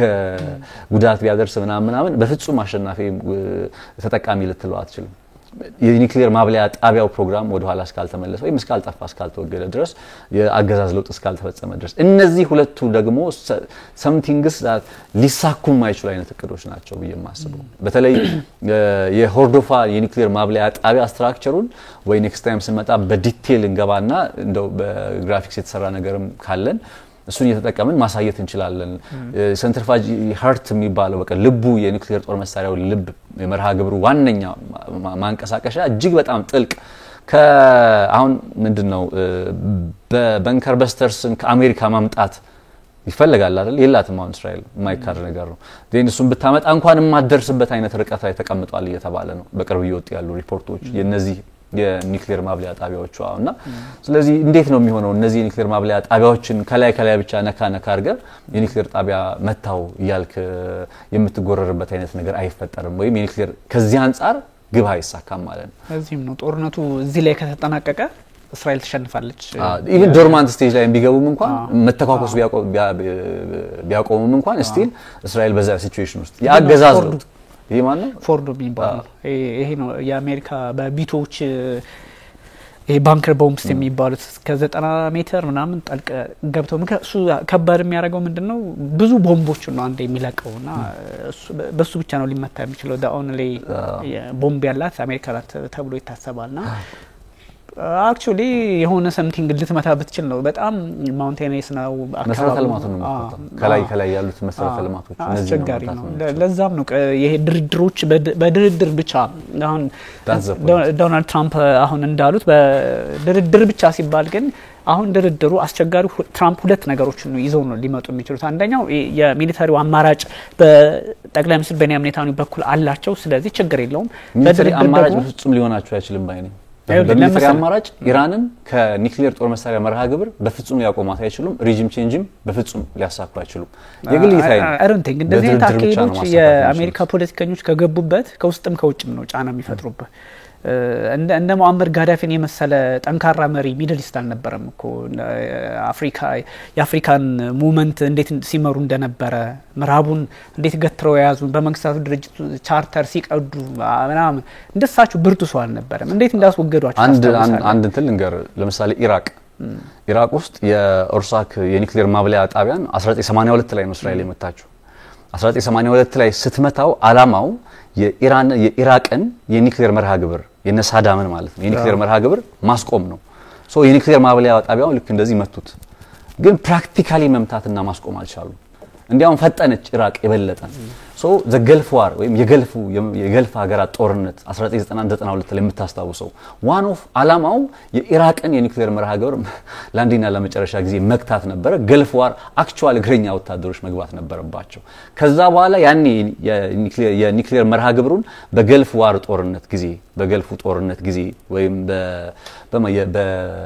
ኤደን ባህረ ሰላጤ የሚባለው አይደል ኤደን ባህረ ሰላጤ በዚህ ነው ብቻ የገልፉ ጦርነት ብለን የአረብ ዓለም ሀገራት ጦርነት ኩዌት ኢራቅ ምናምን የተዋጉበት በነዳጅ ጦርነት ከኢራቅና ኢራን ጦርነት በኋላ የተከተለው ጦርነት በኩዌትና በኢራቅ መካከል የመጣው ጦርነት ላይ እንደምታስታውሰው ኩዌት ነዳጅ ኢራቅ ኩዌትን ወራ ነበር ዜን ኩዌትን ደግፈው እና አሜሪካ ገቡ ኢራቅ ውስጥም የተፈጠረው ነገር ተፈጠረ እሱ ጦርነት ባንድም በሌላ መልኩ የኢራቅን የኒውክሌር መርሃ ግብር ሙሉ በሙሉ ያጠፋ ነው ይባላል ያኔ 1992 ላይ ዜን አገዛዝ ለውጥ ደግሞ ያመጡት መቼ 2003 ላይ ነው መቼ አክቹዋል ገብቶ ነው አክቹዋል የአሜሪካ ወታደር ገብቶ ሶ የኒውክሌር መርሃ ግብርን በአየር ላይ ጥቃት ስለደበደብክ ብቻ አሜሪካ ቦምብ ብትሰጣቸው እንኳን አሁን ያሉትን because አሁን 80-90 ኪሎ ሜትር ስትርሰማው በ200 ኪሎ ሜትር ርቀት ላይ ነው እነዚህ የሆርዶፍ ኦር ምናምን የኒውክሌር ማብለያ ጣቢያ 200 ሜትር ርቀት ላይ ነው ያለው አሜሪካ አለኝ የምትለው ወይም አሜሪካ ጋር ብቻ አለ የሚባለው እንትን እስከ 80-90 ሜትር ድረስ ጥልቀት ነው የሚሄደው ሶ በምን ያክል ደረጃ ያጠፉታል ይሄንን ነገር አንድ በስትራይክ ብቻ ከገባ በኋላ ደግሞ ሌሎች ቦምቦችን ያፈነዳል ግን በስትራይክ ብቻ የኒውክሌር ማብለያ ጣቢያን የኢራቁን ምሳሌ ያነሳው ለዛ ነው ሊያጠፉ አይችሉም በስትራይክ ብቻ በአየር ላይ ጥቃት ብቻ ሪጅም ቼንጅ ሊያመጡ አይችሉም አሁን ድርድር ምን ሊሆን ይችላል በታስባለ አሁን ሲደራደሩ በምን መንገድ ነው ድርድሩ መሆን ያለበትም ድርድሩ ግልጽ መሆን ያለበት ሳይሆን ትራምፕ ምን እንደያሰቡ ይመስላል በተወሰነ ያክል ፐርሰንት መጀመሪያ እንደፈቀዱላቸው ለኢራን እኮ ፈቅደው ነበር እኮ ዶናልድ ትራምፕ ለሰላማዊ አላማ ብለው ፈቅደው ነበር እኮ አንተል ያዛ የ40 ደቂቃ የስልክ ቆይታ እስከሚደረግበት ቅጽበት ድረስ እኮ እነ ዶናልድ ትራምፕ እና አስተዳደራቸው ማርክ ሩቢዮ እኮ በግልጽ ተናግሯል በነገር ላይ ኤኒዋን በጉግል ላይ ገብቶ ሊመለከተው ይችላል የማርክ ሩቢዮ የአሜሪካ የውጭ ጉዳይ ጸሐፊ አስተያየት ለአሜሪካ ማለት ኢራን ለሰላማዊ አላማ የኒውክሌር መርሃ ግብር ልትጠቀም ትችላለች ዩራኒየም አታበለጽግም ፕሉቶኒየም የሚባል አለ ሌላኛው ንጥረ ነገር ችግር የለውም ፕሉቶኒየም የሚበለጽግ ነው ዩራኒየምንም ግን ስለማበልጸግ ጭምር ሐሳብ ነበራቸው ሌትሊ መጨረሻ ላይ እኮ እኔ ካስታወስክ እንደ ሐሙስና አርብ ጥቃቱ ሊፈጸም አይ ቲንክ ከዛ በፊት በነበረው ቀን ላይ ስናወራ እናንተ እስከ 3% ድረስ ሊፈቅዱላቸው ይችላሉ አግዚዮስ እየተባለ የሚጠራ የዜና ምንጭ አሜሪካ ለኢራን የላከችውን የኒውክሌር ፕሮፖዛል ምንጭ አድርጎ ይዞት የወጣው ዘገባ ላይ እስከ 3% ድረስ ሊፈቅዱላቸው ይችላል ይሄ the last time አሜሪካ ለኢራን የላከችው ፕሮፖዛል ላይ የተቀመጠ ሐሳብ ነው 3% ድረስ ዩራኒየም ማበልጸግ ትችላላችሁ so the only way forward የሚሆነው ጦርነቱ ሊቆም የሚችልበት ከቆመ በሚለው አመክንዮ ካየው the only way ሊቀጥሉ የሚችሉበት መንገድ በተወሰነ ለሰላማዊ አላማ በሚፈቀደው ደረጃ ልክ ለኢራን የኒውክሌር ማብለያ መርሃ ግብር ከፈቀዱ ብቻና ብቻ ነው አለበለዚያ ዝም ብለው በቃ ሙሉ በሙሉ ዲስትራክት እናደርገዋለን ሙሉ በሙሉ ኢራን ከዚህ በኋላ ታበለጽግም ከተባለ ሊሆን ይችላል አሁን እርግጠኛ መሆን አንችልም ምን ማለት ነው ግን ኢራን ሙሉ በሙሉ ተሸንፋለች ማለት ነው በዛ ሁኔታ ላይ ስምምነት ውስጥ ከገቡ which I don't think የሚፈጠር ወይ የሚመጣም አይመስልም ትራምፕ እንደዚህ አይነት መረጃዎች ከተጋሩ በኋላ ዶናልድ ትራምፕ ድጋሚ ምንም አይነት ዩራኒየም አንፈቅድላትም የሚል ሐሳብ ከዛ በፊትም ከስልኩ በፊትም ይሄን ሐሳብ ሲሉ ነበርና ምን ለማለት ነው ይሄ ዋጋ የሚከፋፈሉ ሀገራት ናቸው ኦፍ ኮርስ ይታወቃል ግን ጫናዎች ደግሞ ስብስቡ የሚያስፈራ ስለሆነ ነው የሚያስፈራ አሁን ብዙ ጊዜ ተመልካቾቻችን የሆነ የቲም ጨዋታ አስመስሎ የሚስለዋል እንደዛ አይደለም ይሄ በጣም እጅግ አስቸጋሪ የሚሳኤል የሚጎራወሩ ሀገራት የኒውክሌር አረጫፍ ሊጭኑ የሚችሉ ሀገራት አቅም ያለው ጦርነት ነውና ምናልባት የዓለምን ታሪክ ሊቀይር የሚችል ስለሆነ ነው ሜቢ ዶናልድ ትራምፕ እንግዲህ በ15 ቀናት ውስጥ የሚወስኑት ውሳኔ ሁለት ነገር ተጠብቃል አንድ ጠቅላይ ሚኒስትር ቤንያሚን ኔታንያሁን አሳብዶ በቃ ከንትን ውጭ ሊያደርጋቸው በሽታቸውን አስነስቶ እንትን ሊላቸው የሚችል ውሳኔ በቃ ኢራን ጋር ተደራድር ያለው እንደዚህ ተፈቅዶላታል ጦርነትን ታቆማለህ ሊላቸው ይችላል ብቻቸው ምንም ሊያመጡ አይችሉም ኦፍ ኮርስ ይታወቃል ከዛ ደግሞ እስራኤል አሁን ጦርነቱ እስራኤል ስለጀመረችልኝ ይሄን ድርድር ምንም በምንም አይነት ሁኔታ ዩራኒየም የሚባል ነገር 3.67 አልነበረ እሱንም አይነት እንዳታሟይ አድርጊ ማድረግ አለብሽ ብለው በእናያቶ አሊ ሐመኒም ላይ ሊነሱ ይችላልና ሜቢ ከነዚህ ያለፈ ነገር ላይ ሆን ይችላል እኔ ዲፕሎማሲው አይታየኝም ዲፕሎማሲው ስለ በአሜሪካና በእስራኤል በኢራን መካከል ዲፕሎማሲያዊ መንገድ ይታየኛል በኢራንና በእስራኤል ግን በእነሱ አሁን ባለው ሁኔታ እኔ አላቅም ነገ ከነገ ወዲያም የሆነ የተካረረ ይሄ አጉል በቃ እኔም እንትን ነኝ እኔም ወንድ ነኝ ምናምን ይባባል አይነት የሆኑ ኃይላት ወይ የሰፈር ጎረምሳ አይነት ነገርም ስሜት ያለው መግለጫዎች አያለውና በቀላሉ እንትን ይከታተል አገዛዝ ለውጥ የሚፈጠር ይመስላል ኢራን ውስጥ I don't think የሚፈጠር I አይመስልም don't think so ስለዚህ የፈለገ እስራኤል ኢራንን የኒውክሌር እንደው መታች ያስወገደች ብንል እንኳን ከሆኑ አመታት በኋላ ተመልሰን እዚህ ቦታ እንመጣለን ኢራን ዜሮ ገባባት ብትል አሁን አገዛዙ ካለ ድረስ ዞረን እዚህ ቦታ ላይ እንዲህ ሪሳይክል የሚያደርግ አይነት ፓተርን ውስጥ ነው የሚያስገባው that's why ቅድም እኮ ያልኩ ለዛ ነው the only way forward ለእስራኤልም ጭምር ባይዘው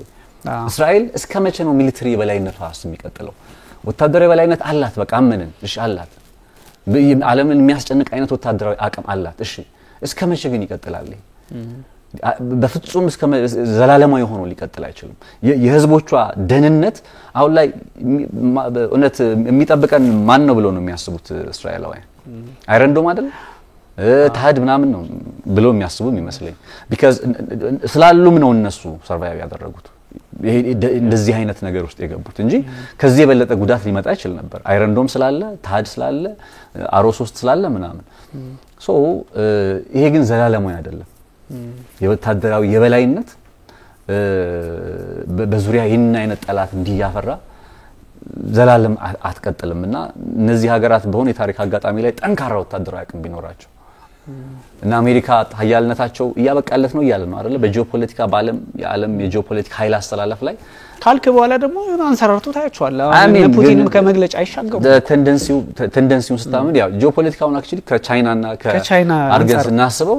ሞር የሆነ ትሬንዶች አሉ ቻይና በድብቅም ለመላክ ሞከረች ይያለ ነው እንግዲህ የምናረጋግጠው ነገር ከሆነ አይደለ የሆነ የአሜሪካ ስልጣኔ ለምን ያክል አመታት ነው ከዚህ በኋላ የሚቀጥለው 50 አመታት ስለዚህ ከ50 አመታት በኋላ ዓለም ላይ ሌላ አዲስ ስልጣኔ ከተፈጠረ እና ያ ስልጣኔ የሚፈጠረው ዓለምን መሪ የምንለው ኃይል ለምዕራቡ ዓለም ሳይሆን ለነ ኢራቅ ለነ ኢራን የሚያደላ ቢሆን ግን እስራኤል ላይ ምንድነው ሀፕን የሚያደርገው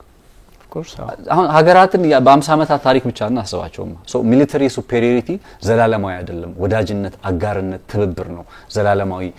አድርጎ የሚያቆየው ሀገርን በያስባለሁ ስማ ሚድል ኢስት ሁሉም ቂም ያዘ ነው ከግብጽ ጀምሮ እስራኤል ላይ ቂም ያለያዘ የለምና እንግዲህ ነገ ከነገ ወዲያ የምናያቸው ነገሮች ይኖራሉ በረቡ ፕሮግራም ደግሞ ገለጥ ያሉ ነገሮችን ይዘን እንመለሳለን እናጠናቅቀን ኦልራይት ውድ ተመልካቾቻችን ተከታተሉት የነበረው የኒብሲ ዓለም አቀፍና የተለያዩ ጉዳዮችን አንስተናል በተለይም የኢራንና እስራኤልን ውጥረት የተመለከቱ መረጃዎች እንዲሁም ከኒውክሌር ጋር በተገናኙ ሐሳቦች ከግራም ከቀኝም ይነሳሉ ሺጂንፒንግ እና ፑቲን በኢራን ጉዳይ ላይ አውርተዋል የሚሉትና በተቀላላው የዓለም አቀፉን የጂኦፖለቲካ ጉዳይ ዳሰነዋል እንደወትሮው ነጻነት ላቀውና ቢኒያም ካሴ አብረናችሁ ቆይታ አድርገናል መልካም ጊዜ ይሁንላችሁ